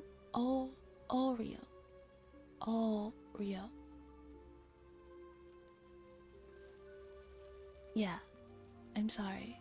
Japanese names are hard. I'm trying my best. Oreo, I think, yeah.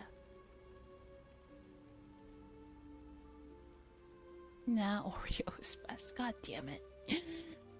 So you see, that in order to investigate the kidnapping of the minister's grandson, there's word that there'll be an investigator from the public safety dispatched all the way from Tokyo. Oh no! Oh no! They know everything! They know everything! An investigator from public safety? They can't be reckless and make a big deal over the kidnapping. So it seems like the Metropolitan Public Safety Division is investigating this on their own. He's cooked. He's cooked. Ain't that grand? Hmm? What is it? Rika, who had been drawing the entire time, was completely uninterested in that conversation up until now. Looked at Oreo with an interested face as soon as the topic of public safety came up. Did the Metropolitan Police come? Oh, so Rika-chama knows about the Metropolitan Police Department? Yeah, keep up the good work, Cody. I hope my streams can be something to help you relax and unwind. Who came? Is there anybody that knows what kind of guy from public safety came here? Mion's father raised his hand slightly. I hear that it's a nice young piece of fresh meat. Can I help you? I'm glad. Thank you. Fresh meat? Is it nice and tender?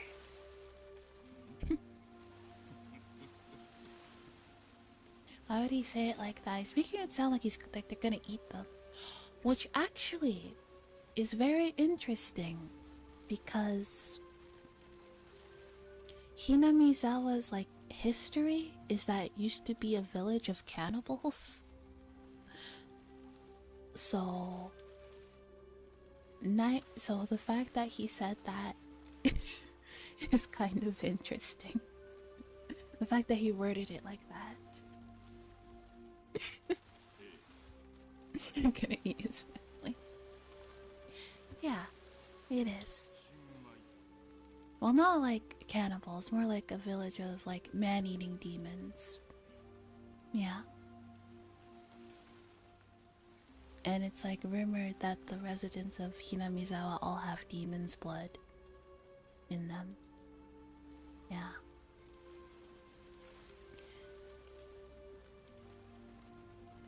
Still not as bad as Kyo. Oh, God. Mion's father smiled wryly as he answered Rika's question.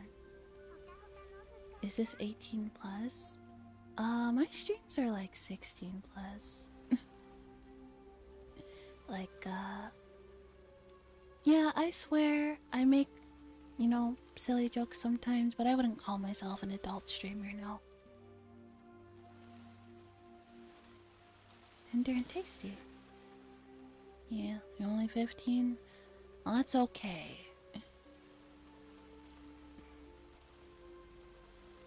Yeah, I say I market my streams as like semi-mature. just keep in mind that I swear and stuff. And I say like silly / courage things. Okay, you're out. That's crazy.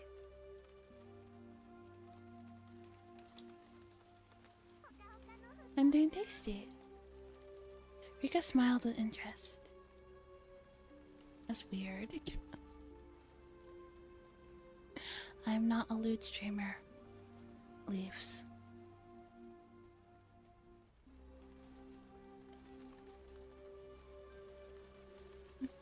Got flashbacks of Fuka Ono Shoujo? What is that? Is that a visual novel I haven't read? Why did Rika suddenly act interested? Interested only when it came to this topic. Oh, my sweet Kono lewd. No. I'm not really no, I can't really do that. Like I can make jokes and stuff. But like to like be like a consistently lewd streamer, I'm just not. I don't like that. I'm not really comfy with that. And I would like more people to like enjoy my do not search it. Not you know way because a lot of people do it for attention. Yeah. I would like more people to be able to enjoy my streams. So I don't really want to be like that. Like I like to like someone like Chibi Doki, you know? Like she's a very she doesn't really like make sexual jokes, but she's so funny.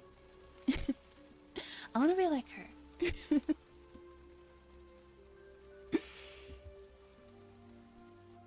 I mean, always be yourself.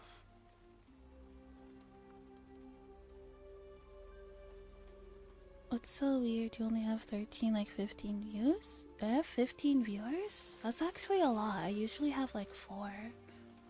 I actually have been getting. I think I like the dark humor. It can be funny, but too much is a little yeah. I actually, you know, this is actually a good time to say, cause like, lately I've been getting like, there's been a lot of new people, coming in and joining the community, and like my numbers have been like, slowly growing. So I wanted to thank you all.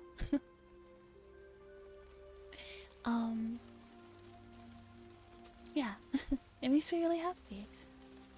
Cause I was a little discouraged like last year, forever sleeping to this place. Yeah, because I always thought like, oh, I'm not really growing very much. Am I doing something wrong? But I'm glad that slowly but surely, people are starting to find me, and I hope you'll continue to support me on this little journey I've started. Sorry if that was too cheesy.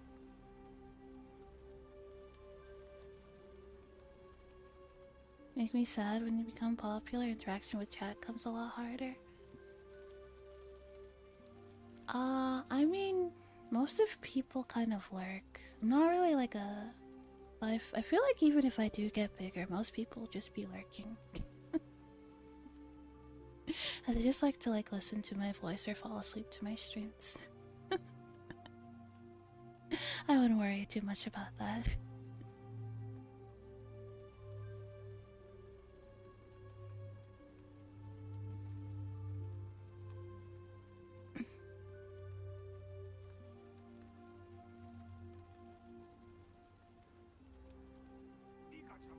Does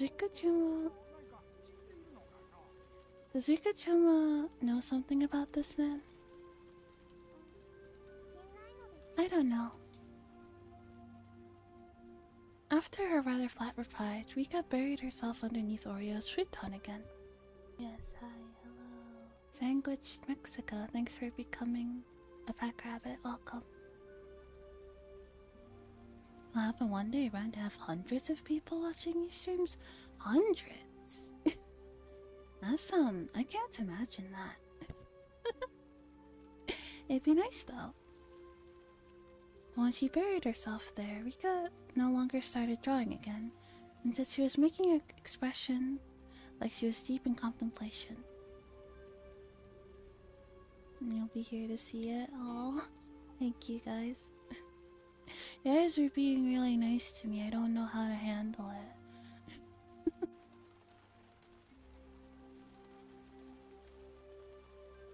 What shall we do about him? Mother?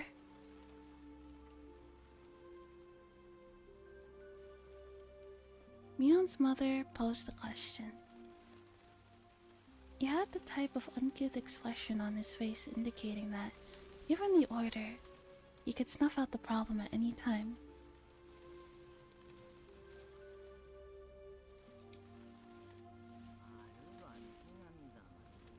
He came all the way to Hinamizawa.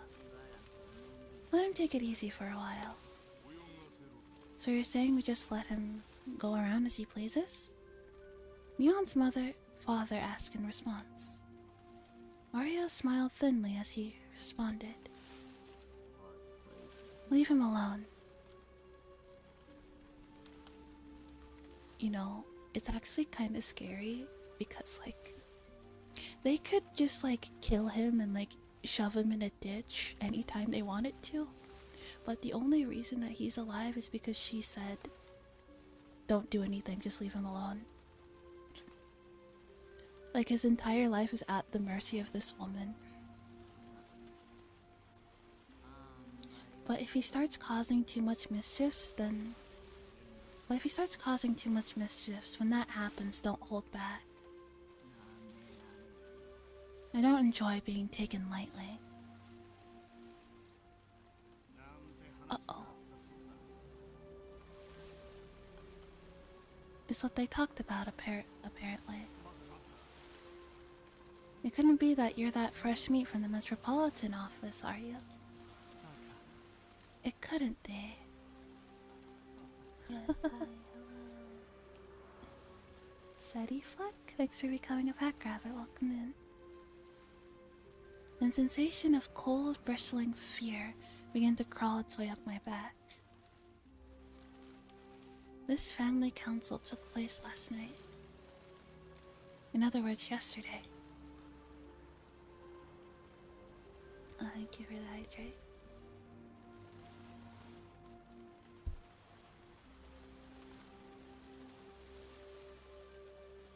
Then today, when I was dressed up as a tourist and headed towards Hinamizawa, my cover was already blown. Yeah, don't worry, I have a drink right here.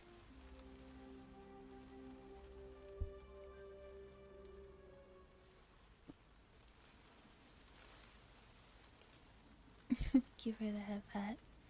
Then I remembered the first person I met when I got to the bus stop. I couldn't breathe. He met Rika at the bus stop, didn't he?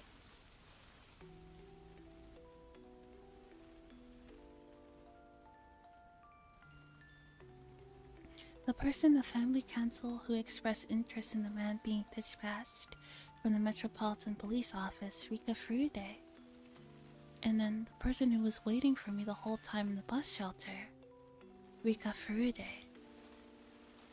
It was an unthinkable image. No, it was a delusion.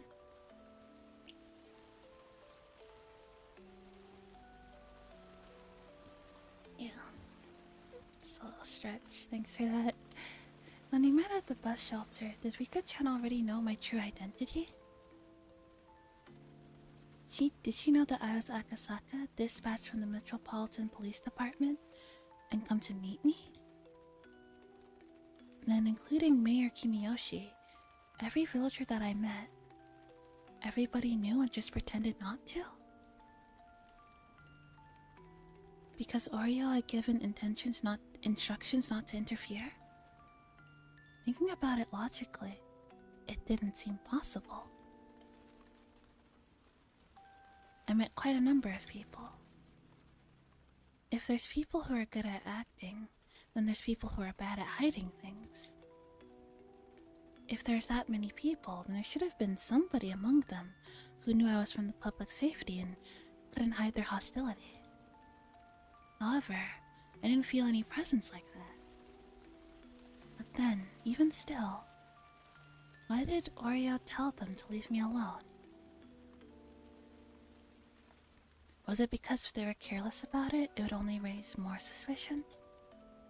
Or was it because they believed a rookie like me wouldn't be able to find out anything? Akasaka is a coward. I recalled that strange voice which could only make me believe that Rika-chan had been possessed. That unknown entity, no matter how you looked at it, knew my true identity from the get-go. And then, how did it warn me again? It would probably get more attention from Tokyo if one of their investigators went missing. Yeah, that's true. Because he does have to call every night to report back. So if he doesn't do that, then they're gonna know something happened to him. That's true. They warned me to hurry up and go back to Tokyo. Instead of the realistic worry that the Onikafuji Guardians had discovered my identity, the absurd worry brought by the unknown girl struck with me more. What exactly was that girl? What was this thing I would eventually regret? This Oreo is smart by leaving him alone until he becomes a risk, yeah. That mysterious girl. Rika Furude. Let's stop this. Everything I was thinking about right now was merely conjecture. Tomorrow, first thing in the morning, I'll report everything I heard right now to the HQ and wait for further orders. Need more water? I think I'm okay.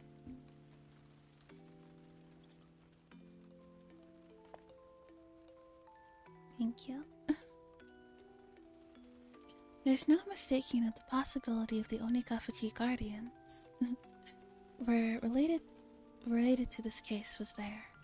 Yes, hi, hello. Boxer Pop, thanks for becoming a pack rabbit. Welcome. And the fact that my cover was blown meant that I was in a precarious position.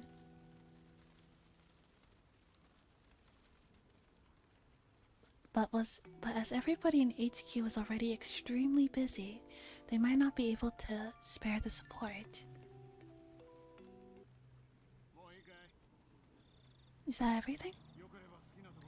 If you want, I can drop you off wherever you like. Sorry. In that case, the station where we originally met, please. Aurora Road, where the street was light, was rare. I couldn't see anything. I wasn't aware of anything but the asphalt that was lit up by the headlights. Instead of that light, was it simply darkness? Outside of that light, was it simply darkness? Or was there something lurking there, waiting to strike? I had to think I drew the short straw there. I wanted to go back to Tokyo. For some reason, the voice of a girl warning me to go back to Tokyo lingered in my head.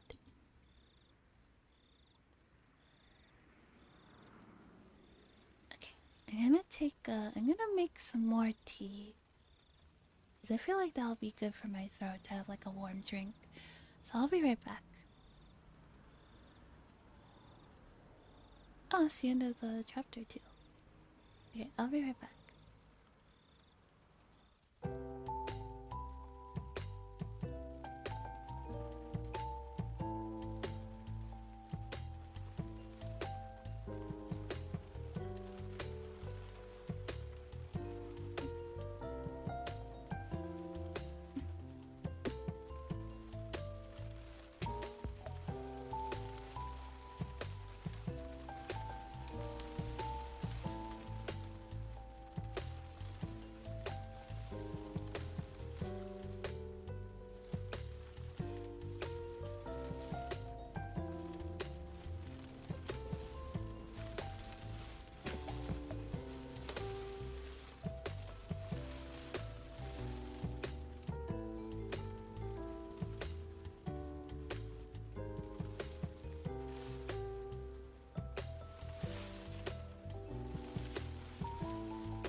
I am back.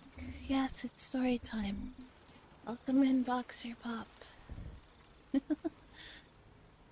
Alright. What tea did I get? I got a peppermint. Wait, not peppermint. It's like a cinnamon chai type tea. It's quite nice. Don't tell Teddy I'm not supposed to have black tea.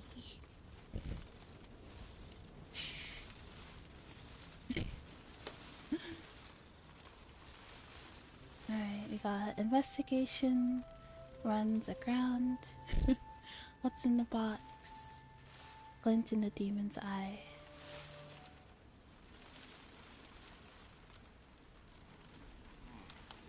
Yeah, yesterday when we went at the restaurant in Ginza, that topic popped up. That's overstepping boundaries, isn't it? They're meddling too much with public safety. If they keep doing that, they're going to set a bad precedent. It seems that Minister Inukai is openly uncomfortable about the way public safety is doing things. The Vice Minister is probably going to say something to that effect during Monday's debate session. But what can you do? We only have the director We can only have the director address the Vice Minister. That's why we play them the big bucks. Well, if it comes to that, they're going to ask him for proof that the minister is being threatened. Shh, don't tell Teddy, it's fine. This is the only instance of black tea I had today, so it's fine.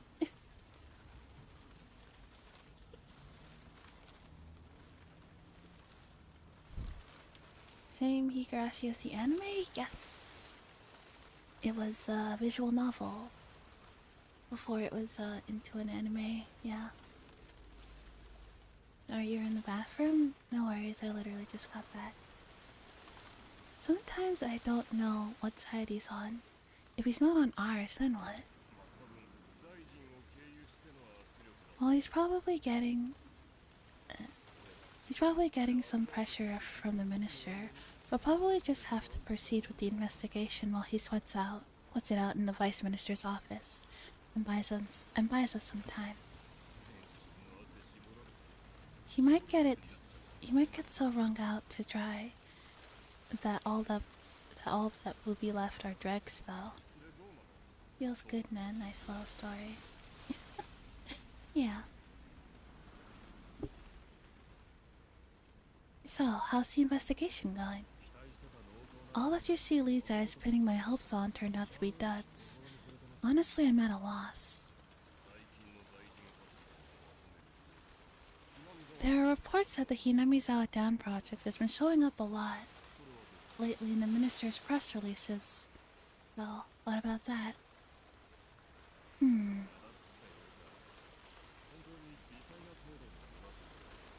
Well, you say showing up, but it's really more of a very slight feeling that something's strange. Yes, hi, hello. Oh. Alfie? Thanks for becoming a pack rabbit. Welcome.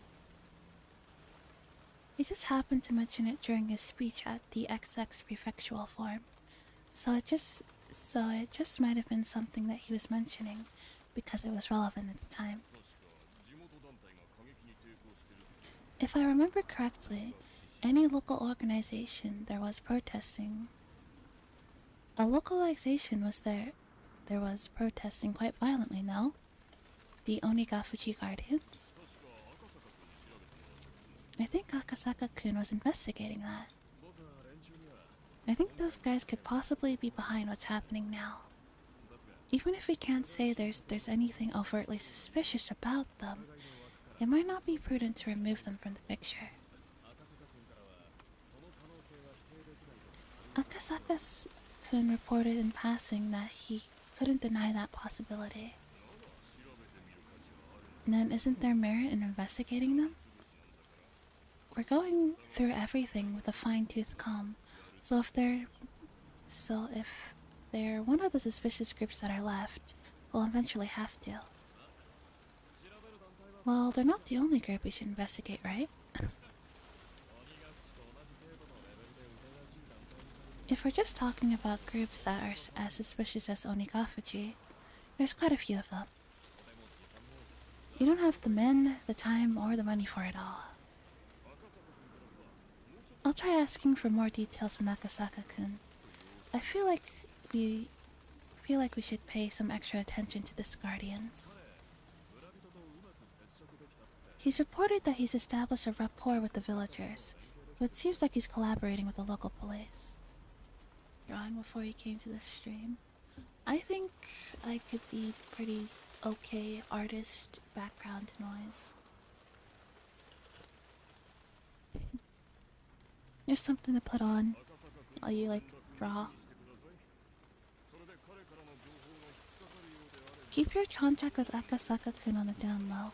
Also, if there's anything in his info that merits investigation, it's possible that we can send reinforcements. Alright, hydrate.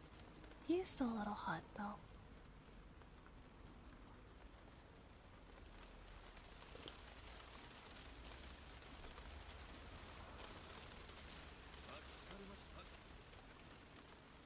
No.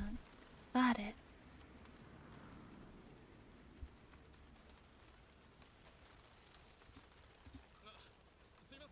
Sorry, Chief Kataoka. There's a phone call from the director. Should I transfer it over here? No, it's okay. Head over there. Super hydrate. Yeah, my throat does feel a lot, like, nicer after, drinking a little bit of tea, so. No, it's okay. I'll head over there. That's all, huh? And we have what's in the box?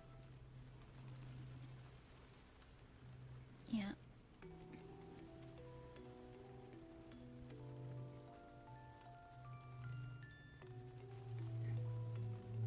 Wait 1 second.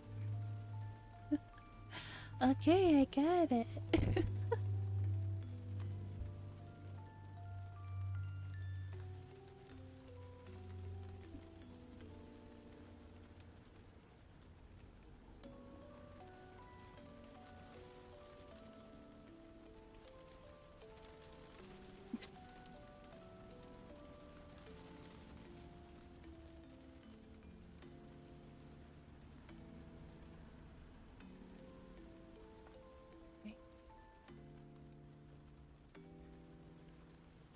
I just wanted to tell a super ultimate hydrate.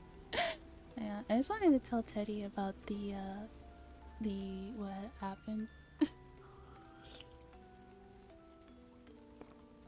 Yeah, I'm very hydrated, thank you.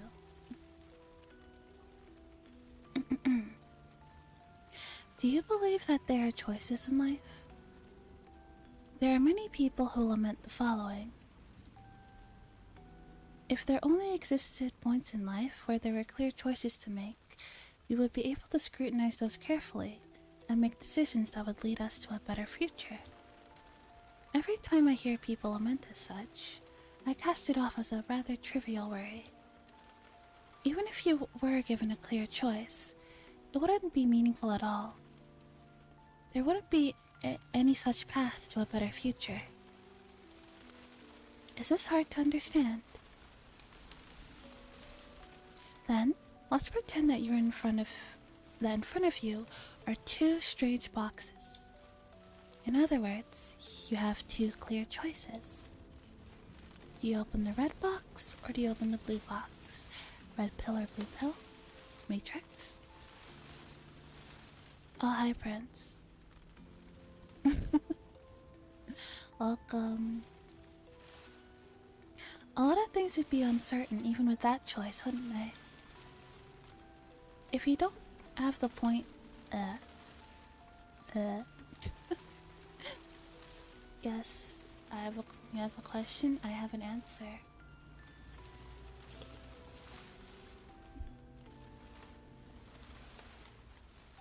If you don't have the option of opening don't have the option of opening either, then your choice boils down to the natural impulse of opening the box that holds the better result for you. Now you get to be a mod?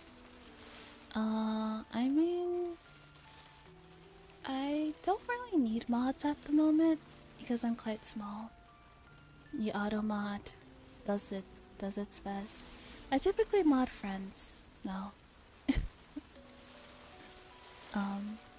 I do, however, give VIP to regulars. If I see you around for like a month or two, I will give you VIP. Yeah. It's like a little It's not much, but it's my way of like showing my appreciation for always coming to see my coming to watch my streams and making time for me. So yeah. You're sticking around? Yeah, yeah, yeah. I know it's not much, but it's the least I can do, I think. Looking forward to VIP in a month or so? Are you planning on sticking around for that long? That makes me happy. Thank you. Yay. Thank you. And after examining the shape and features of each and pondering a great many things, you have to pick either the red or the blue. If this was you, which box would you open? Red is closer to pink, so I'd pick the red box.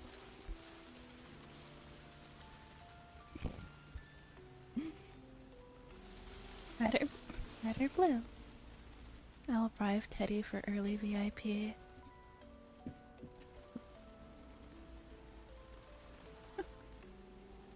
Blue. If you were to go by traditional meanings, then red would be a dangerous, threatening color. I like ASMR, I like small streamers, and personally I like melanin models, so yeah, why not? Wow, I hit all 3 of your boxes. That's crazy. You want a mod? If when I get bigger, I might have like mod applications. Maybe when I start if I like average like I don't know like 30 viewers or something, then that might be a bit too much to like mod by myself. Don't call me boxer for nothing. Yeah. If you were to go by their traditional meanings, then red would be a dangerous, threatening color. Low in ears.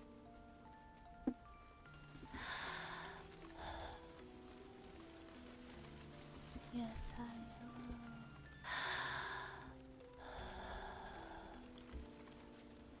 hello. Boxer, I barely know our goal. Shut up, Prince. Also, Ghost Matthew, thank you. Is being around part of a good application? Partly. I don't know. I'll have to ask like other streamer friends how they handle mod applications because I've never done it before. I'll have to ask around how to go about that because I don't really know how to do that. Also, I just generally hate accepting help from others because I feel like I'm bothering people.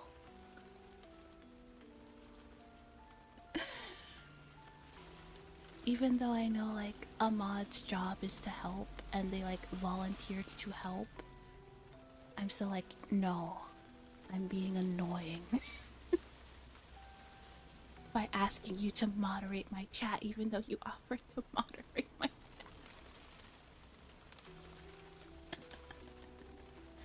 Most of the mods I know for streamers get mod stats just by being friendly and then becoming friends with the streamer. Yeah, I mean I modded you because you're friends with Teddy. You know, we share a husband, so it made sense for me to mod you.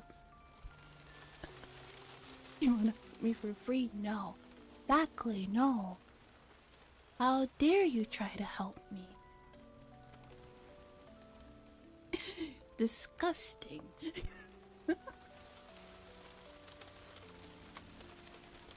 Important aspect of the relationship. I mean, technically Teddy also belongs to my community as well. I mean, his role in the Discord is literally communal husband. He is everybody's husband.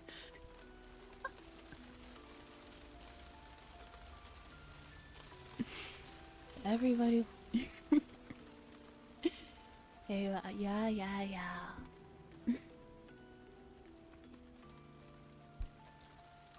I know you knew him first. Still. You have to share. Alright, where was I? If you were to go by their traditional meanings, then red would be a dangerous, threatening colors. Is he a femboy? If so, I'm okay with this arrangement. Teddy is not a femboy. Teddy is the furthest thing from a femboy. He's a very tall, hairy man. Bye, Valid. Thanks for stopping by. Good night.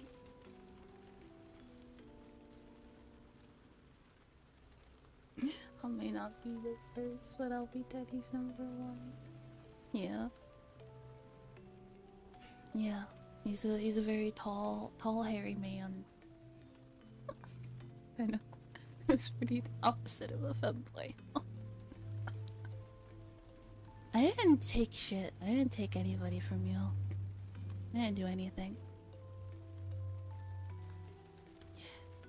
However, that doesn't automatically mean that it would be calm and relaxing inside the blue box either. In fact, it might even be the colors are a trap, make you wary of the red box, and you have to open the blue. Who the fuck can you call? Nobody called you a femboy. Boxer just here asked if you were a femboy.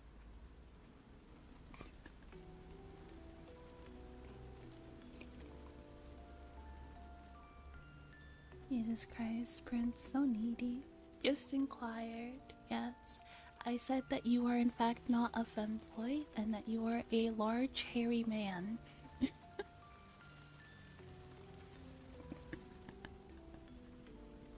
In fact, it might be that the colors are a trap, make you wary of the red box, and you have to open the blue. I didn't call him a hairy A trap? Could it be the contents of the box aren't a reward, but rather a penalty? See? Now you're at a loss. You're so conflicted over the choice between the red and the blue that you've started wishing there was an option to open neither and just leave. But there isn't. You have to open either the red box or the blue box. Seems like an oxymoron. No, femboys tend to be rather smooth, don't they?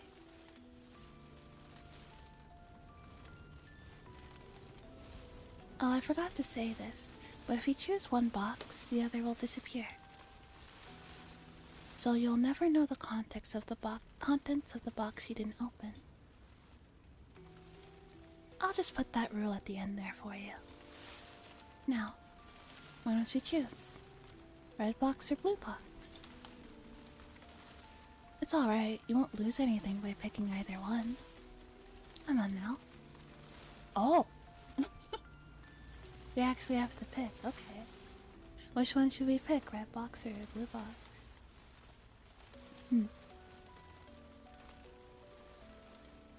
Teddy is an oxymoron without the oxy. I think boxers should decide. Blue? Alright, well, you are the resident box person, so. Have you thought about it? In the end, you chose this color, didn't you? As soon as you chose, the other box disappeared. So you can give up on the contents of that one, okay? That's the rule. Now open up the box you chose. Inside the box there was a stick of chewing gum. I know you're a little disappointed. Well, that's only natural. No matter how you look at it, looks like you drew the dead.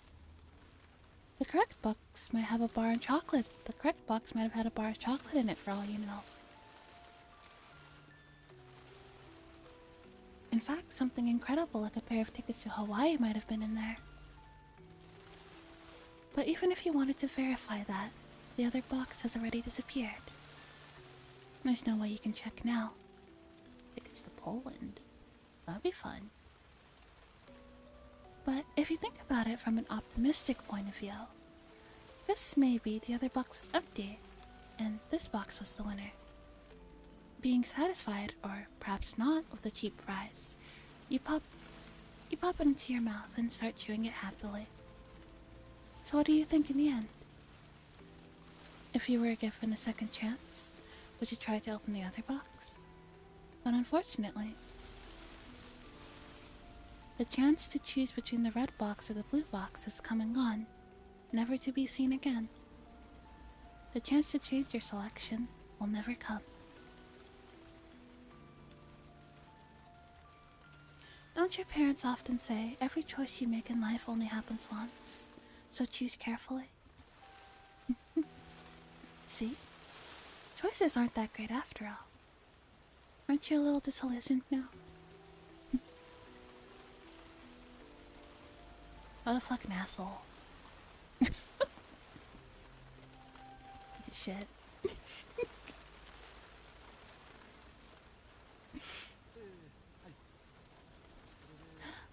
Yes. So the week will be from 6 p.m. tomorrow, and the service will be the day after, from noon until 1.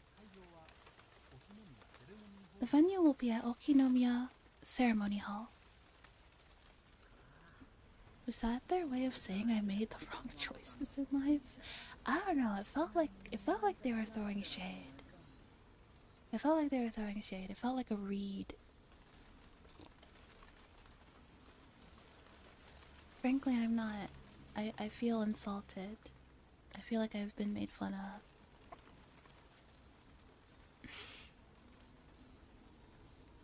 I see. It's Deputy Major Ikezawa's grandson's funeral we're talking about. We have to pay our respects. Look at this idiot, chose the wrong box.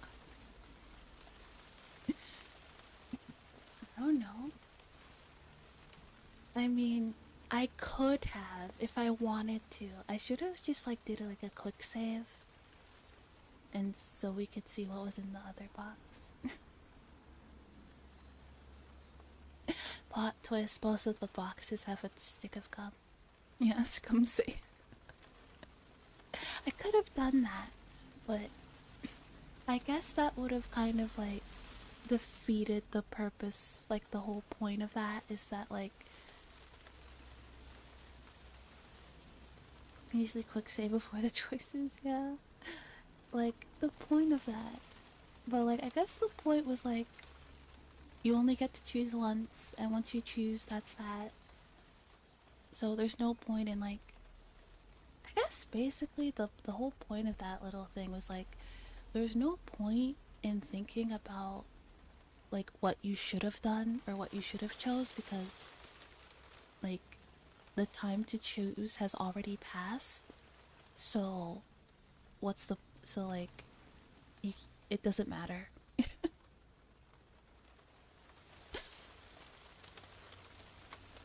Joke's on you, I chose to save school.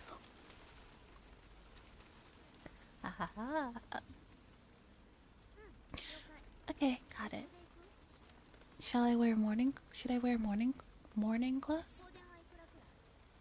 How much should I bring for the funeral offering? You can go in your school uniform.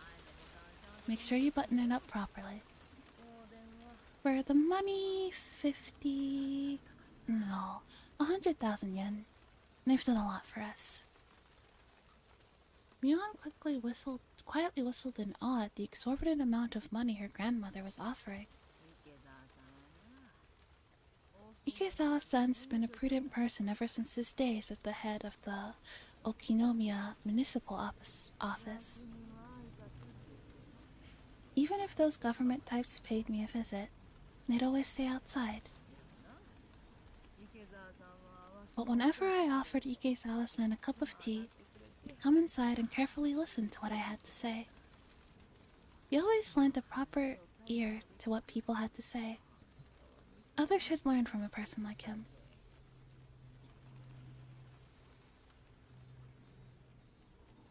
The two guests made a show of nodding, making it clear that they were paying attention as Oreo reminisced.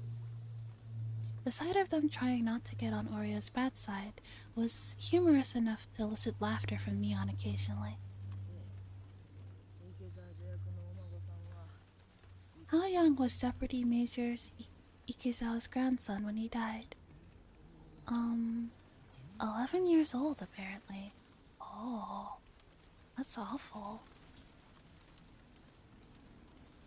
Oreo closed her eyes and shook her head lightly, lamenting the loss of such a young life. If I recall correctly, he said he only had one grandchild. How sad. There's nothing worse than for a parent than outliving their offspring.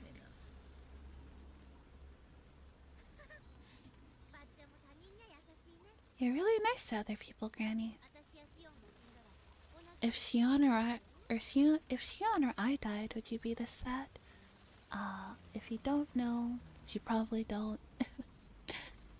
Shion is her younger twin sister. She's a bit of an asshole.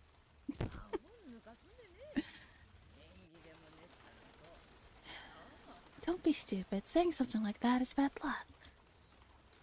Having got the reaction she expected, Mion cackled. The two guests, unsure if they were supposed to laugh along, instead forced awkward smiles. We'll take our leave for today then. We'll be by tomorrow evening at 5 to pick you up. Until then, please excuse us. After bowing their heads repeatedly, the guests left by the front door. Mion saw them off, waving her little hand goodbye. They're gone. It must be rough for them to pay you a courtesy visit, Granny. It would have been fine if they had just broke the news over the phone. Well, it's true that Oreo Sonozaki was a central person for both her relatives and the residents of Hinamizawa village as a whole. As a voting bloc, they numbered in the several thousands. It wasn't hard to imagine the mayor would try to pander to her. Unlike Mion, however, Oreo was looking longingly up at the sky from the veranda.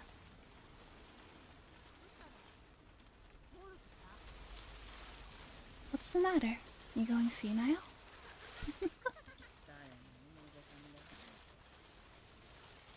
I just thought that no matter whose grandchild it was, I'd feel sorry for them. You know what makes... I just realized something. You know what makes the entire, situation of the kidnapping of the minister's grandson that much more fucked up? Is that she is a grandmother herself. She has grandchildren.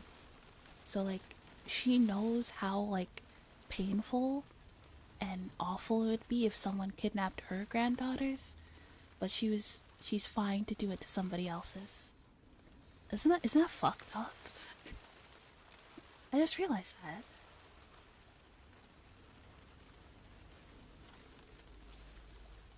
Double standard, yeah. Saying that, she let out a deep sigh. Mion was let down, as normally her grandmother would have scolded her for her attitude. Mion, you know, that minister's grandson? How long has it been since he was abducted? 4 days, maybe? Oreo let out another deep sigh. He may be the grandchild of our bitter enemy, but I still feel sorry for him. Yeah. Really? That's enough of a warning. We should bring this to an end soon.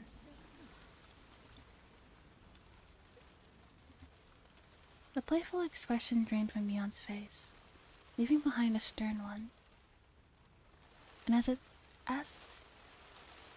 if to ascertain Oreo's will, looked into her eyes. Oreo, expressing her intention with only those eyes, looked back into Mion's. I want some tea. Would you call for some? Some of that chocolate, too.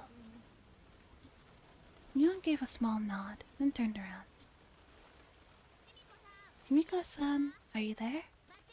Grandma wants some tea. Could you prepare some?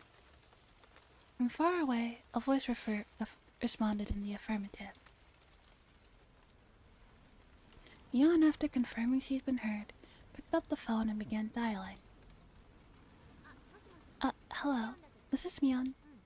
Yeah. Is my father there?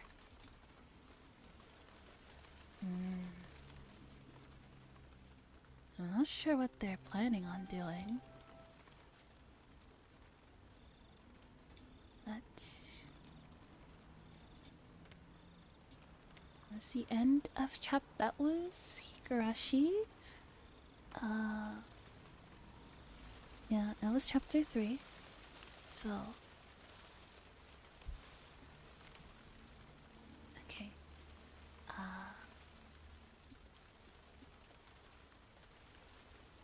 So thank you. Yeah. Chapter was a little short, but I guess we could stream it again on Sunday. Oh yeah, I will actually. I think I will stream it on Sunday because I think I have a collab. But yeah, I will see you guys. Not tomorrow. Maybe on Sunday. We'll see. I'll post the schedule for the Discord tomorrow. In the Discord tomorrow. But make me want Yatsi anime. Yeah.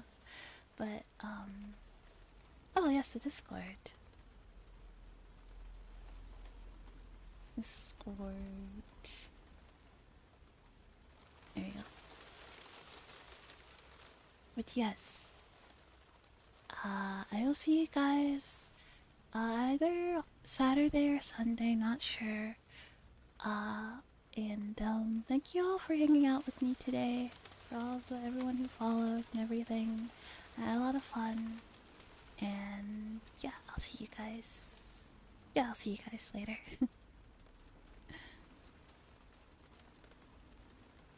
Thank you for coming. Alright, I'm gonna send you over to someone. Another ASM artist.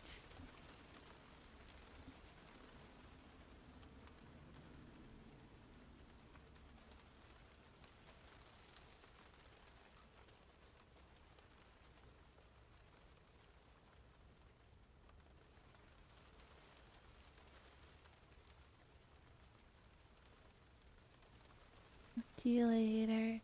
I know what? Ari is like super. It's not. It might not be ASMR, but she's super soft spoken, and she's very cozy. So, see you guys later.